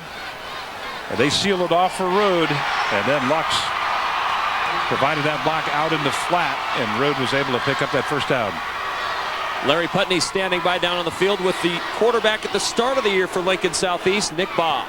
Well, that's exactly right, Kevin. In fact, Nick, you were injured in the Creighton game, hurt your shoulder, had surgery. How difficult is that to stand here on the state championship sideline? Oh, it's really hard. You know, I played with all these guys all my life, and a lot of them are really close friends. And, you know, it's tough to have to sit back, you know, quite possibly the biggest night of all of our lives, and have to watch from the sidelines and not be a part of it. But, you know, if we get the win, I'm a happy guy, and that's all that matters. You must like what you're seeing right now. I mean, you guys are putting together a nice drive here with the 1-point lead.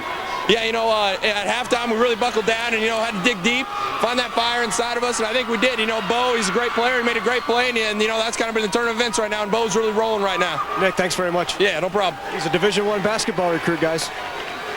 Got to get that shoulder fixed for basketball, and he did, and good for him, and we look for big things from Nick Baugh in the future.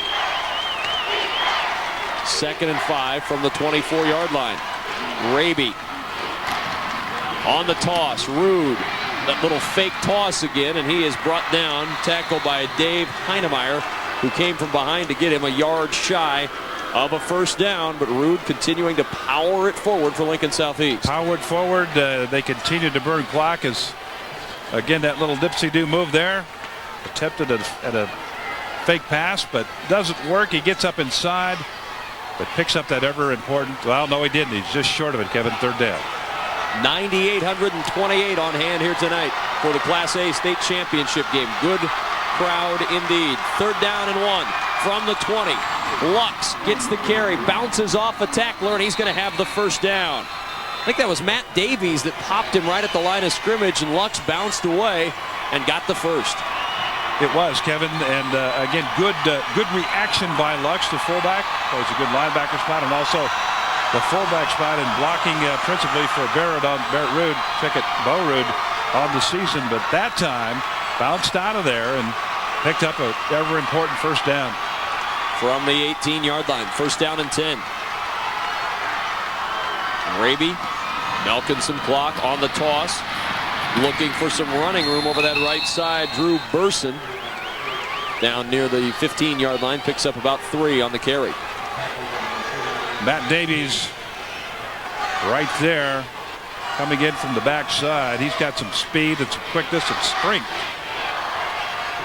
to make that play and shut it down for very little gain. Millard North going to need a defensive stop here. Lincoln Southeast on the move.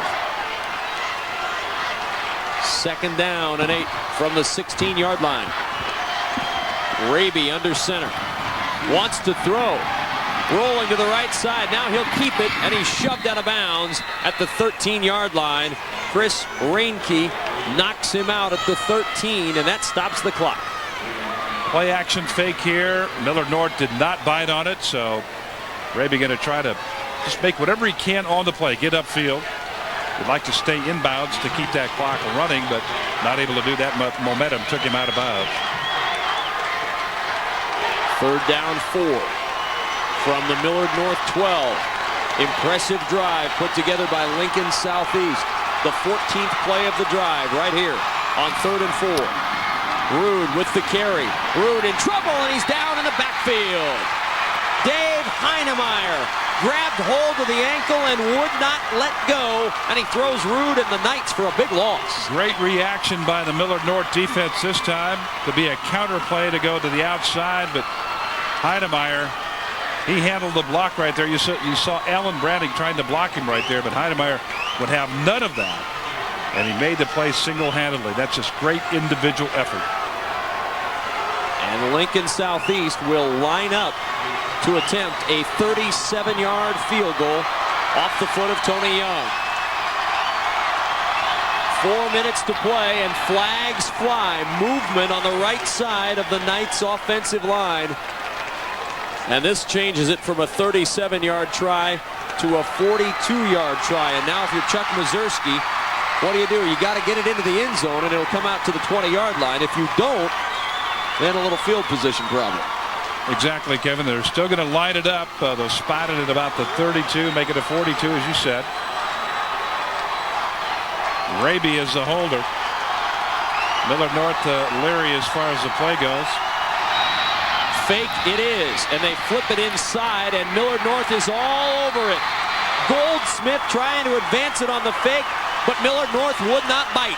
And the Mustangs with new life. 3:49 to go. They get it back on the 21-yard line. You can see from the defensive stance of some of those players that they just weren't going to buy it as far as a kick goes, and it was a fake kick. They pretty much had it handled all the way.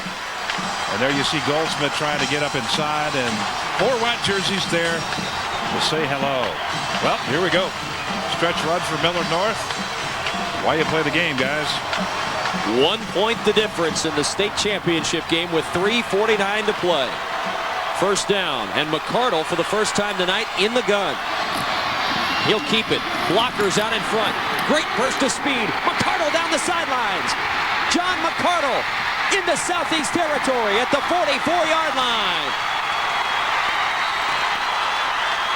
Kid is phenomenal. This time out of the gun. Haven't seen much of that tonight. And here he goes. 1-2 tackles missed there. Another one there. Almost right there. And it's race time now. Good job by Papik to catch up. And Logan Carr to help out. Millard North, 190 yards rushing from their quarterback McCardle. In the gun again on 1st and 10 from the 44. Same play. A little better result for the Knight defense. Tripped by Lux, finished off by Goldsmith down to the 39-yard line of the Knights. 5-yard gain, and now over 200 yards on the day for McCardle. Kevin, I just added it up. He had 739 yards in the playoffs from 190 tonight. He's up to 929 yards in 4 football games. He's an amazing kid. Oh, my. 2nd and 5 from the 39. There he goes again. McCardle up the middle, and the Knights close it down. Goldsmith again.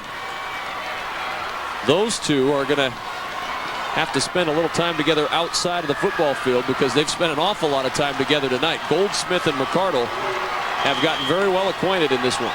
Hopefully they go out and take dance lessons. They can be together, but my goodness, it's been a battle down there. McCardle, there you see 11. Barking out the signals.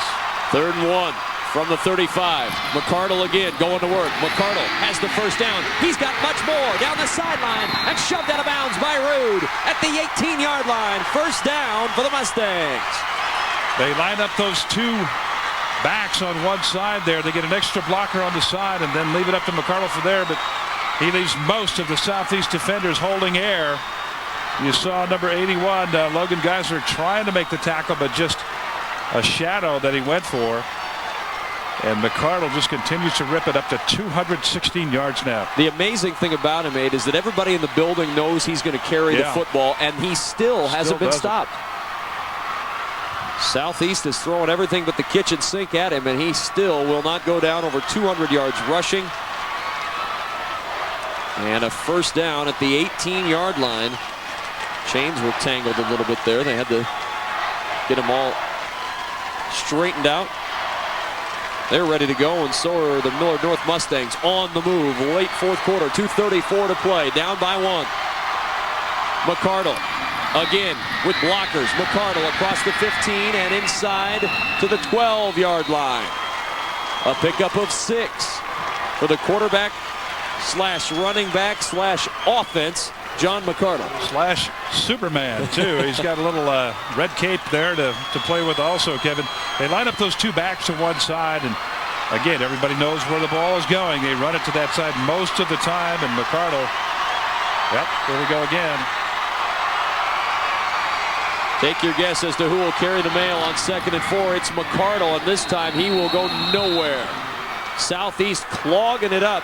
It was Matt Mullen who shut it down for no gain. Third down, and a huge 3rd down and 4 here for Millard North. Now that time they had the 2 backs lined up to the right side. He took the snap, looked over there very quickly, and then just stepped to the left where Southeast shut it down. They thought this game would be a good one in the heat of August, and now in the chill of November, this game has lived up to all of the months of waiting. 3rd down and 4 from the 12. And a timeout's going to be called by Millard North. They were a little out of sync as they came up to the line, and so they'll wisely use one of the 3 timeouts that they have. You cannot afford to screw anything up at this point in the game on this drive. Well, be sure to join us tomorrow at 1 o'clock Central Time for the Class C1 championship game as the Bishop Neumann Cavaliers take on the Gothenburg Swedes. We have complete coverage of all the 2002 Nebraska State High School football championship games right here on NETV, Nebraska's home for sports. Adrian Fiala, these next plays for Millard North and for Southeast, these are the memories of tomorrow for these kids. These are the plays they'll talk about in 5 years and in 10 years when they look back to the 2002 Class A State High School football championship. Absolutely, Kevin. The intensity of this game, the hitting of this game, and just the overall functioning and performance, especially by John McCardle. I'll sit back and talk about that for a long, long time. As I said, probably till get to the end here. But again, what a football game this has been. As Millard North is about ready to see what they're going to do here, Kevin. 3rd down 4 from the Southeast 12. In the shotgun. McCardle has run every time out of the gun. He shovel passes to Galusha, and he is stopped. Short of the 1st down. Galusha is stopped. Drew Krutak, I believe, was the guy that got him initial contact. Let's watch it again. Looking for McCardle, and there is the shuttle to It is Galusha. Matt Mullen who got him. Mullen got him right there, and he tried to extend it. Galusha tried to extend it, but that did not happen. It'll be 4th down, and Justin Peterson now becomes a factor in the ball game. He's their field goal kicker. I told you earlier on, as Fred Petito, the head coach at Millard North, said, we have to get it inside the 30 to kick it. Kevin, they're inside the 30. I was just taking a quick look here. Justin Peterson, he's attempted 1 field goal on the year, unsuccessful. He took over when their main kicker, Keith Lloyd, was injured. Keith Lloyd, the fullback, defensive star, kicker, punter, he did it all. And as Fred Petito told us, when he went down, we had to replace him with about 5 guys. And this is one time they'd love to have him healthy. Will they kick it, or will they go for it on 4th and 2? Yeah, that's the idea. And boy, this is a tough one to call right here. On a field goal attempt right now for Millard North, you have a couple, 3 factors. Again, they don't do very much. They have not done very much of that at all, Kevin. So you need a good snap, you need a good hold, and obviously you need good contact with the football. So those 3 factors, huge for Millard North right now. You know, they think, I'm sure, that they can pick this up. They can pick up a couple of yards with McCardle, as they've done all night with this young man. 33 carries, 222 yards. That's fine. They're going to go. State title on the line right here. 4th down and 2 from the 10. If Southeast stops them, the Knights win the state championship. If Millard North gets it, they move on to a potential lead. McCardle on the keep. He has the 1st down. McCardle has the 1st down to the 7-yard line. 1st and goal, Millard North. They're arguing about the spot right now. Referees are going to confer down there where he went down and whether or not his knee went down right at the 10-yard line or just inside of it. Take a look at it here. Oh, they got a terrible spot, at least from where it initially looked. Here's a replay, Kevin. Where's that knee go? It does not go right there. Right there.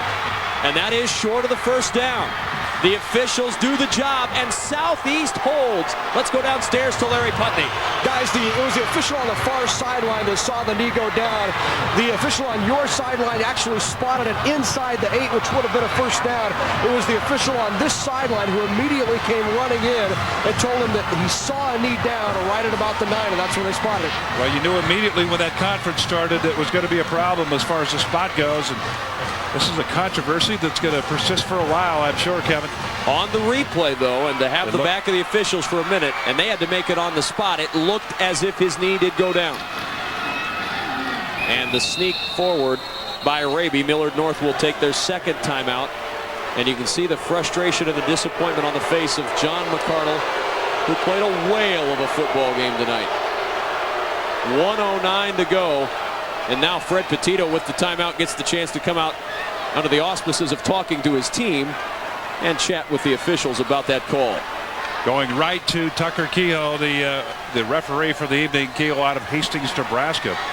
And there is Fred continuing to chat with Kehoe. Chuck Mazurski out there to put a little fire into his team. Hey guys, we got 1:09 left here to go. Hang on the football. Still some time left. It's not over yet. Petito telling his charges the same thing, Kevin. Go for the football. We did it a couple of times earlier. We can do it again.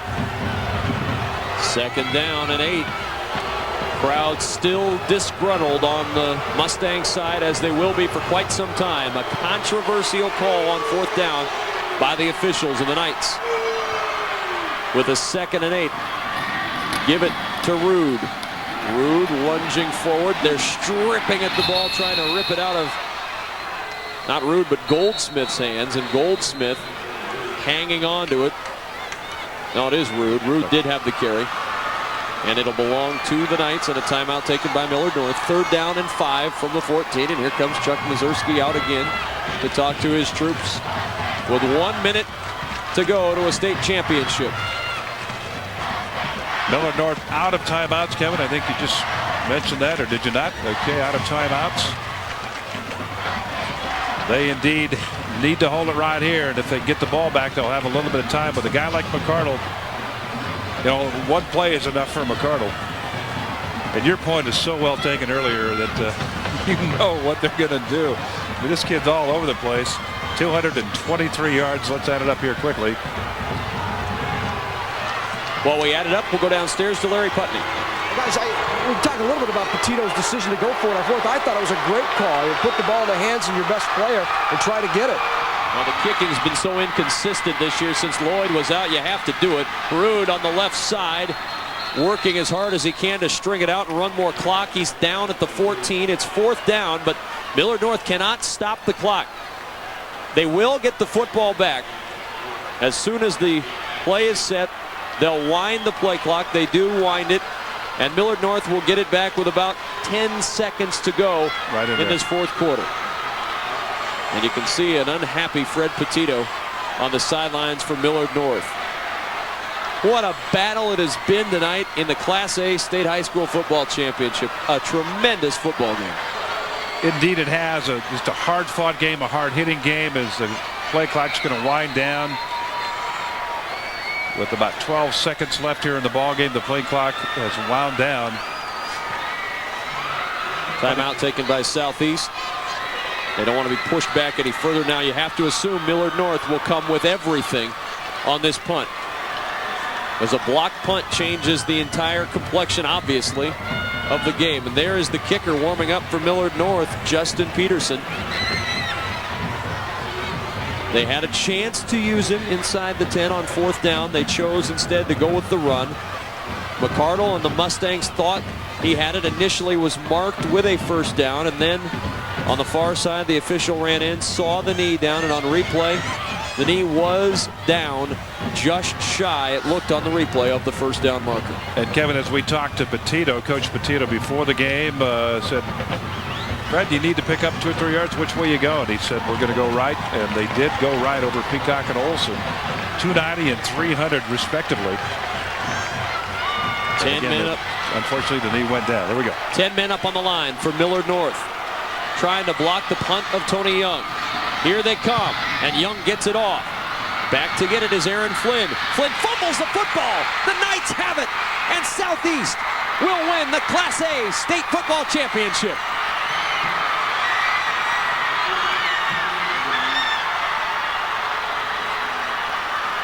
A flag is thrown for excessive celebration.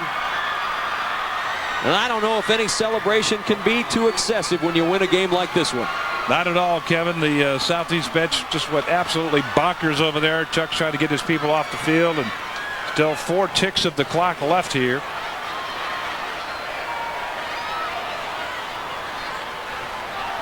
An unsportsmanlike call. You got a hard time. I really have a hard time faulting the kids for that one.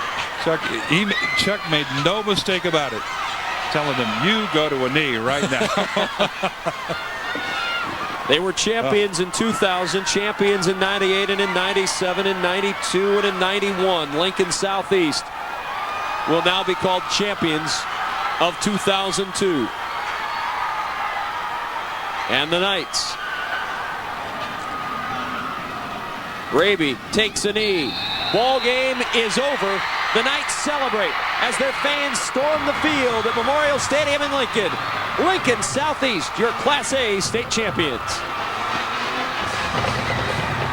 And Kevin, this will not end. This game will not end without the controversy that we talked about as far as whether or not that knee was down. But I think that replay clearly showed that knee was down. And unfortunately for Millard North, a great football team that they have, again, just a matter of inches on that play creates a loss here in the state championship finals.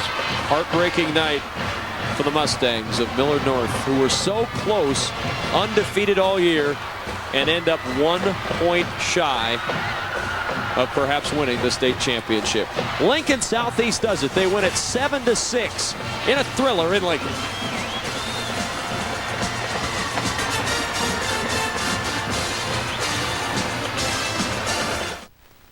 Programming on NETV is provided in part by Bryan LGH Medical Center in Lincoln, nationally recognized by AARP for its work in orthopedics.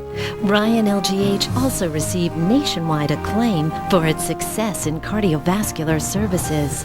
And the medical center has been recognized nationally for its support of working mothers. Bryan LGH, the first name in healthcare. From his darkest nightmares, he unlocks the mysteries of the mind. But to cure the madness of others, he must first wrestle with his own demons. Get inside the mind of young Dr. Freud. Wednesday night at 9 Central Time on NETV. From the University of Nebraska-Lincoln, this is NETV.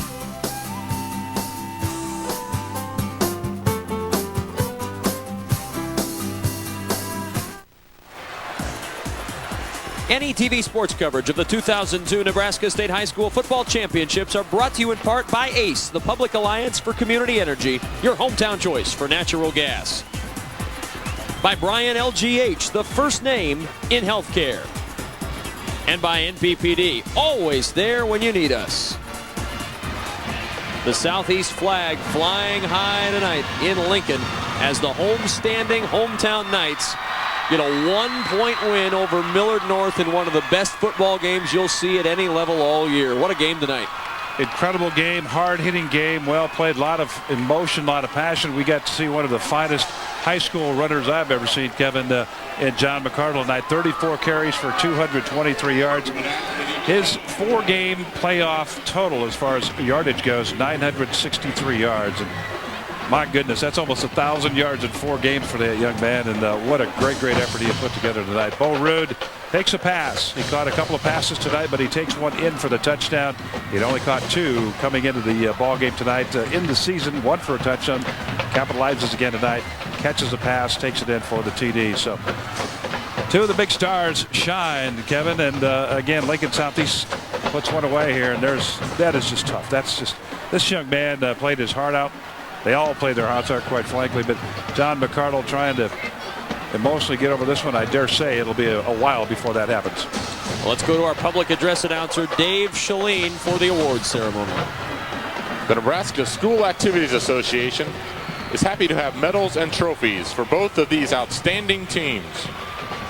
The awards presentations will be made by NSAA Board of Control members Dr. Marshall Adams from Seward, Dr. Barb Resnicek from Omaha West Side, and U.S. Bank Representative Dolores Tierway and Connie Dominski.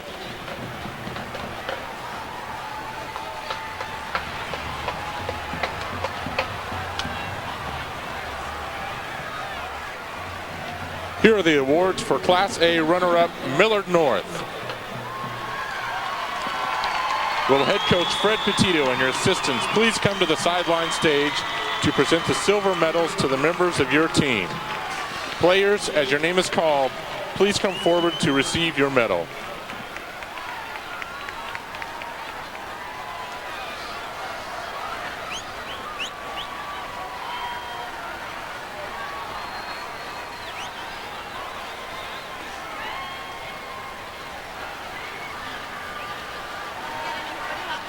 Yeah, Bruce, come on up. Number 1, Chad Irish.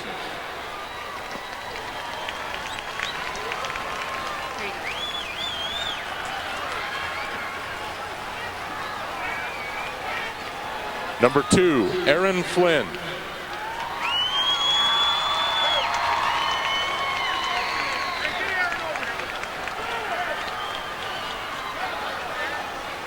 Number 3, Matt Van Hoos.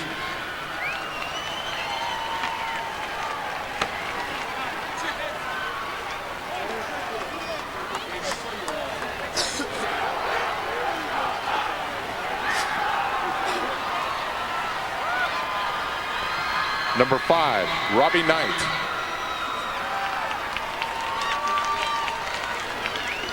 Number 6, Luke Christensen.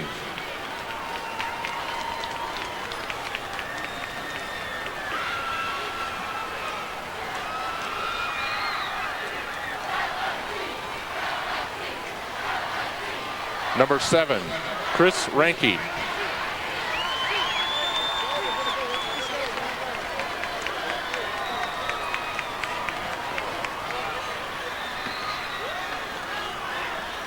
Number 8, Adam Shada.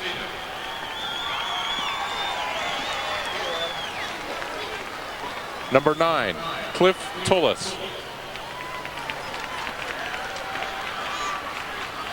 Number 10, James Moran.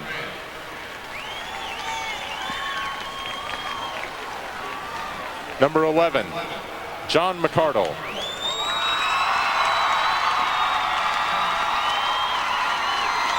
Number 12, Jimmy Conway.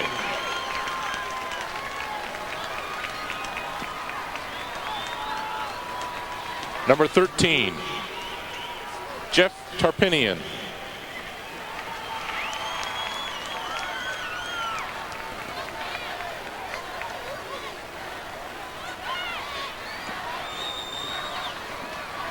Number 15, Jake DeLucia.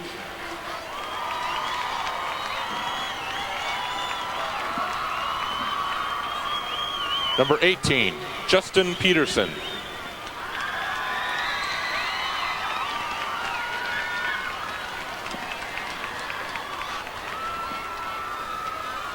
Number 19, Brandon Cloxton.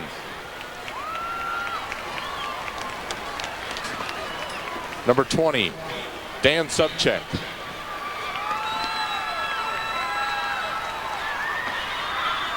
Number 21, Cam Tatvar.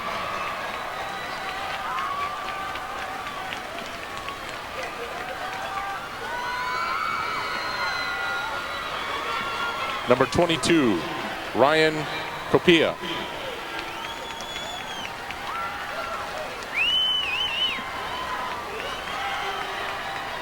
Number 23, John Kimbrough.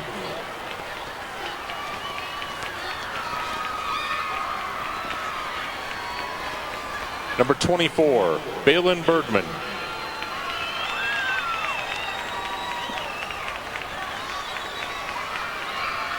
Number 25, Jake Finicum.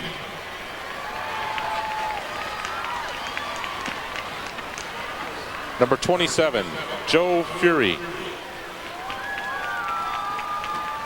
Number 29, Trevor Nashlinis.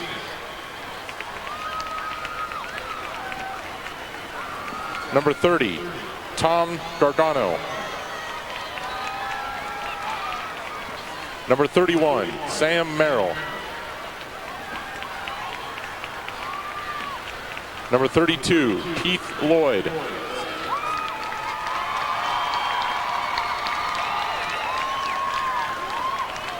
Number 33, Diego Harvey.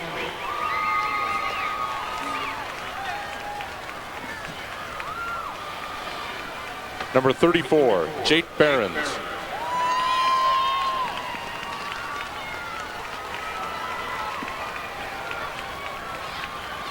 Number 40, Josh Kohler. Number 41, Mike Armstrong.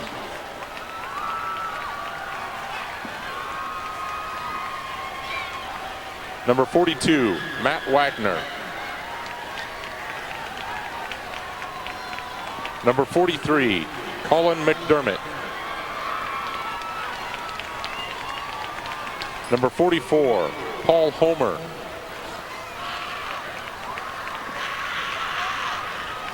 Number 45, Sean O'Connell.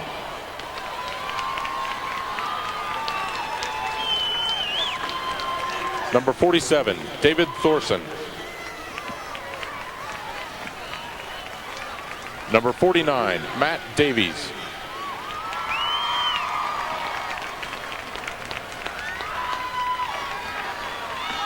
Number 51, Dave Heinemeyer.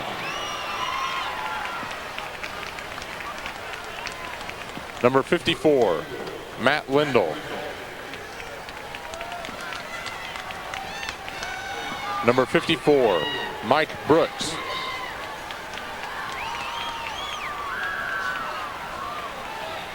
Number 55, Danny Wages. Number 56, Matt Severa. Number 57, Grant Hayek. Number 58, AJ Munch.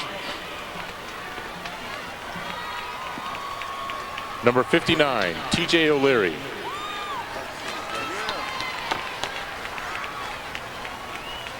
Number 60, Nate Fair. Number 64, Brad Underwood.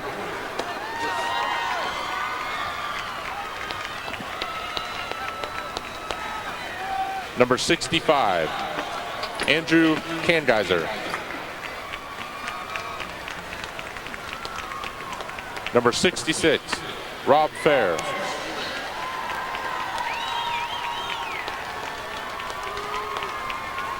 Number 67, Ross Haley.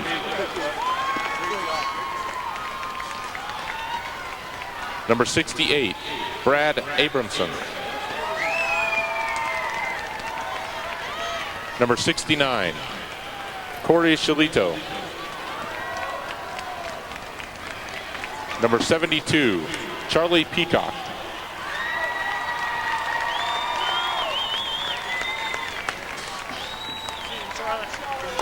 Number 73, Kevin Nicklin.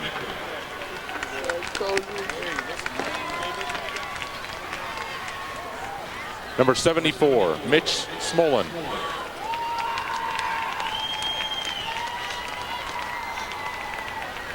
Number 75, Nikon Nitbuapa.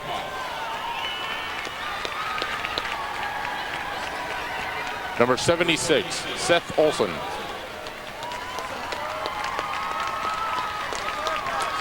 Number 77, Mark Nelson.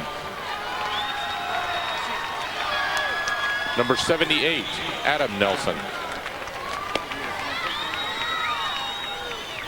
Number 79, Andrew Raymond. Number 80, Mitch Burt. Number 84, David Antonson. Number 88, Mecca Solomon.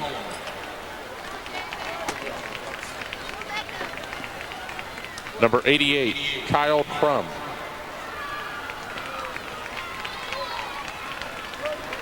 Number 89, Jason Jewell. Number 91, Brad Rooker. Number 97, John McDonald. And number 98, Brian Ingram.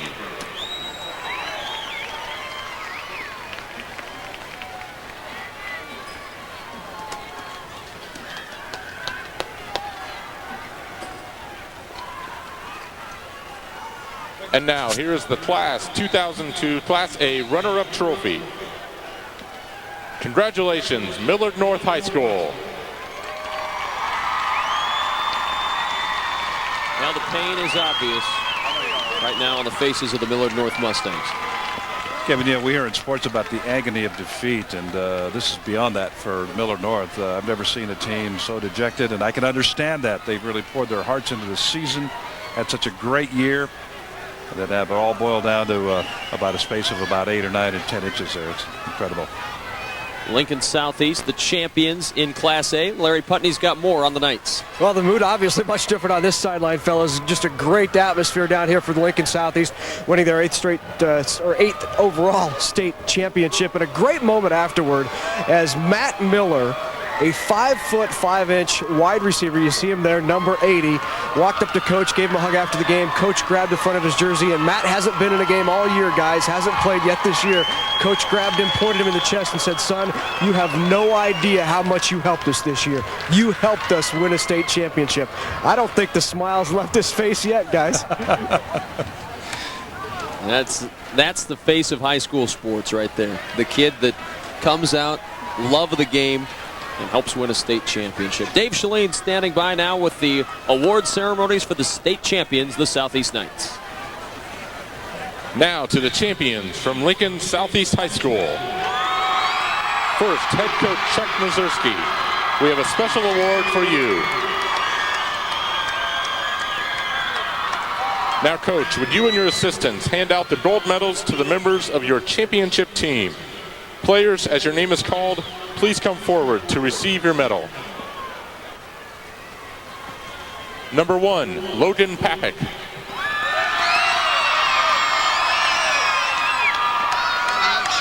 Number 2, Cole McManigal. Number 2, Ryan Hevican. Number 4, Jason Barton.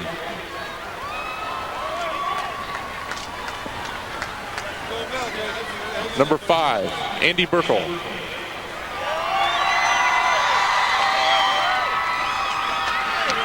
Number 6, Travis Bornemeyer. Number 7, Nick Baugh. Number 8, Jeff Carr.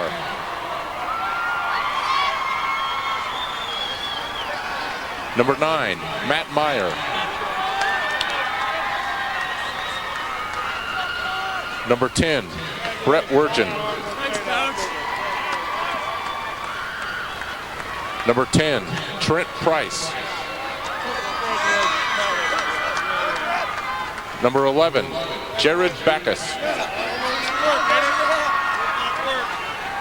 Number 11, TJ Degenhart. Number 12, Zach Mutchie. Number 13, Zach Raby. Number 14, Jim Dawson. Number 15, Kent Campbell. Number 16, John Hedgecock. Number 19, Brett Gordon. Number 20, Andrew Young. Number 22, Nick Richardson. Number 23, Doug Canzier. Number 24, Matt Bloom. Number 25, Tom Gift. Number 26, Kyle Ballou. Number 28, Terrell Bell.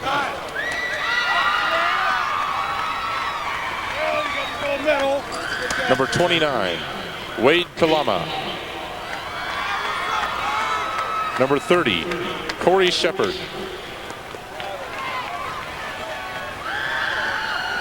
Number 30, Kyle Anderson. Number 31, Trent Neiman. Number 32, Bo Rude. Number 34, Cody Foreman. Number 34, Ben Schleiger. Number 36, Drew Burson. Number 38, Drew Krutak. Number 39, Brett Broman. Number 40, Tim Lutz. Number 41, Tony Young. Number 42, Brian Goldsmith. Number 43, Adam Porter.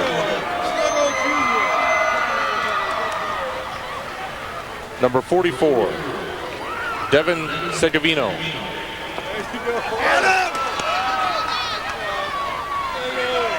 Number 46, Tyler Gordon. Snap under pressure. Number 47, Sean Bade. Congratulations. Thanks for all Number 48, Cole Meyer. Number 49, Sean Golden. Number 49, Tony Roberson. Number 50, Mike Pease.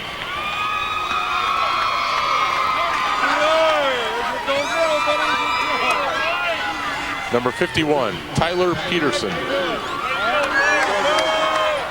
Number 54, Brandon Bolin. Number 56, Tanner Miller. Number 57, Jared Stoner. Tanner Miller. Good job, Tanner. Good job, Tanner. Number 58, Matt Mullen. Number 60, Brian Russell. Number 61, Jake Nielsen. Number 62, Justin Busboom. Get well now. We need you next year. Number 63, Andrew Kelly. Number 64, Tom Von Renssel. You're going to be a really good player. Number 65, Scott Piper. Number 66, Isaiah Krutak. Number 66, Kyle Tate. Number 68, Andy Dolka. Number 70, Cole Gore. Number 72, Stephen Miller. Way to help us. Number 73, Ryan Legrand. Number 74, Alan Branting. Number 75, Zach Blobaum. Number 76, Andrew Umland. Number 77, Zach Koppel. Number 78, Dane Wilkin. Number 79, Daniel Rowe. Number 80, Matt Miller.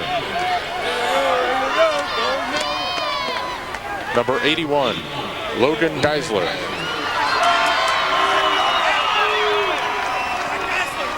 Number 82, Billy Alexander. Number 84, Andy Sand. Number 85, Aaron Locke. Number 86, Jason Lowe.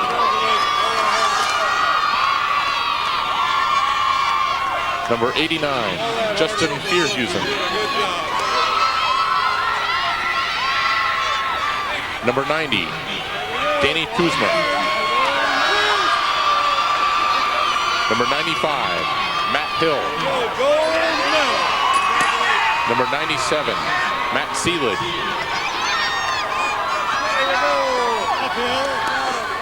And number 99, Jason Davila.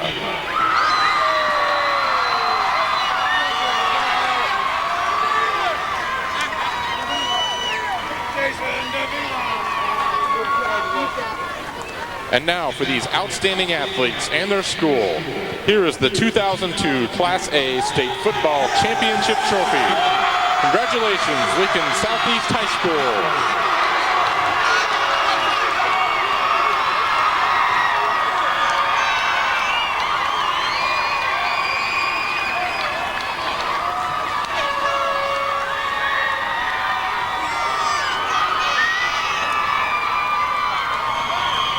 Never before has it been painted so eloquently. The agony of defeat and the thrill of victory. Lincoln Southeast experiencing the thrill, and Millard North certainly exhibiting the agony. State championship determined by the slimmest of margins here in Class A, a 1-point win for Lincoln Southeast, and Larry Putney is standing by with the head coach of the champions, Chuck Mazurski. Yeah, a very wet Chuck Mazurski. He just got the water bath following the game. We'll take it.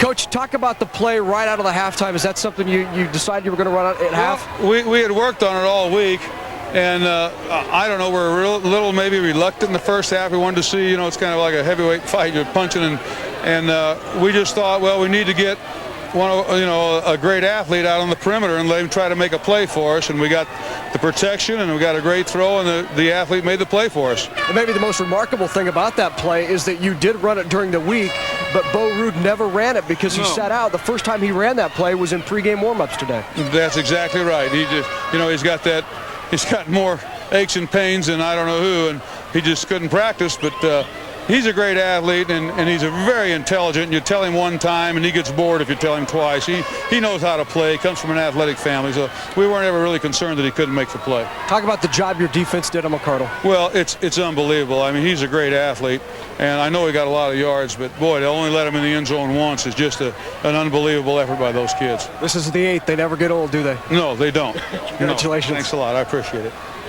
Classy move you saw while Coach Mazurski was talking. Bo Rude comes over to give a hug to John McCardle. You know what? That probably says it all for me right there. Those two guys, the two warriors on the field tonight, they put it together, shake hands, hug each other, and move on. But, man, that was a great, great picture, a great shot. And that made me feel, actually, Kevin, that made me feel very, very good. So, but John McCardle will have to live with this one for a while, but he will move on. He hopefully will have a great career as he moves ahead. Well, what a night tonight at Memorial Stadium in Lincoln. Lincoln Southeast wins the Class A state championship 7-6. Be with us tomorrow at 1 o'clock Central Time for the Class C1 championship as the Bishop Neumann Cavaliers take on the Gothenburg Swedes. And now for Adrian Fiala, Larry Putney, and the entire NETV sports production crew, I'm Kevin Kugler. Goodbye from Memorial Stadium in Lincoln, Nebraska.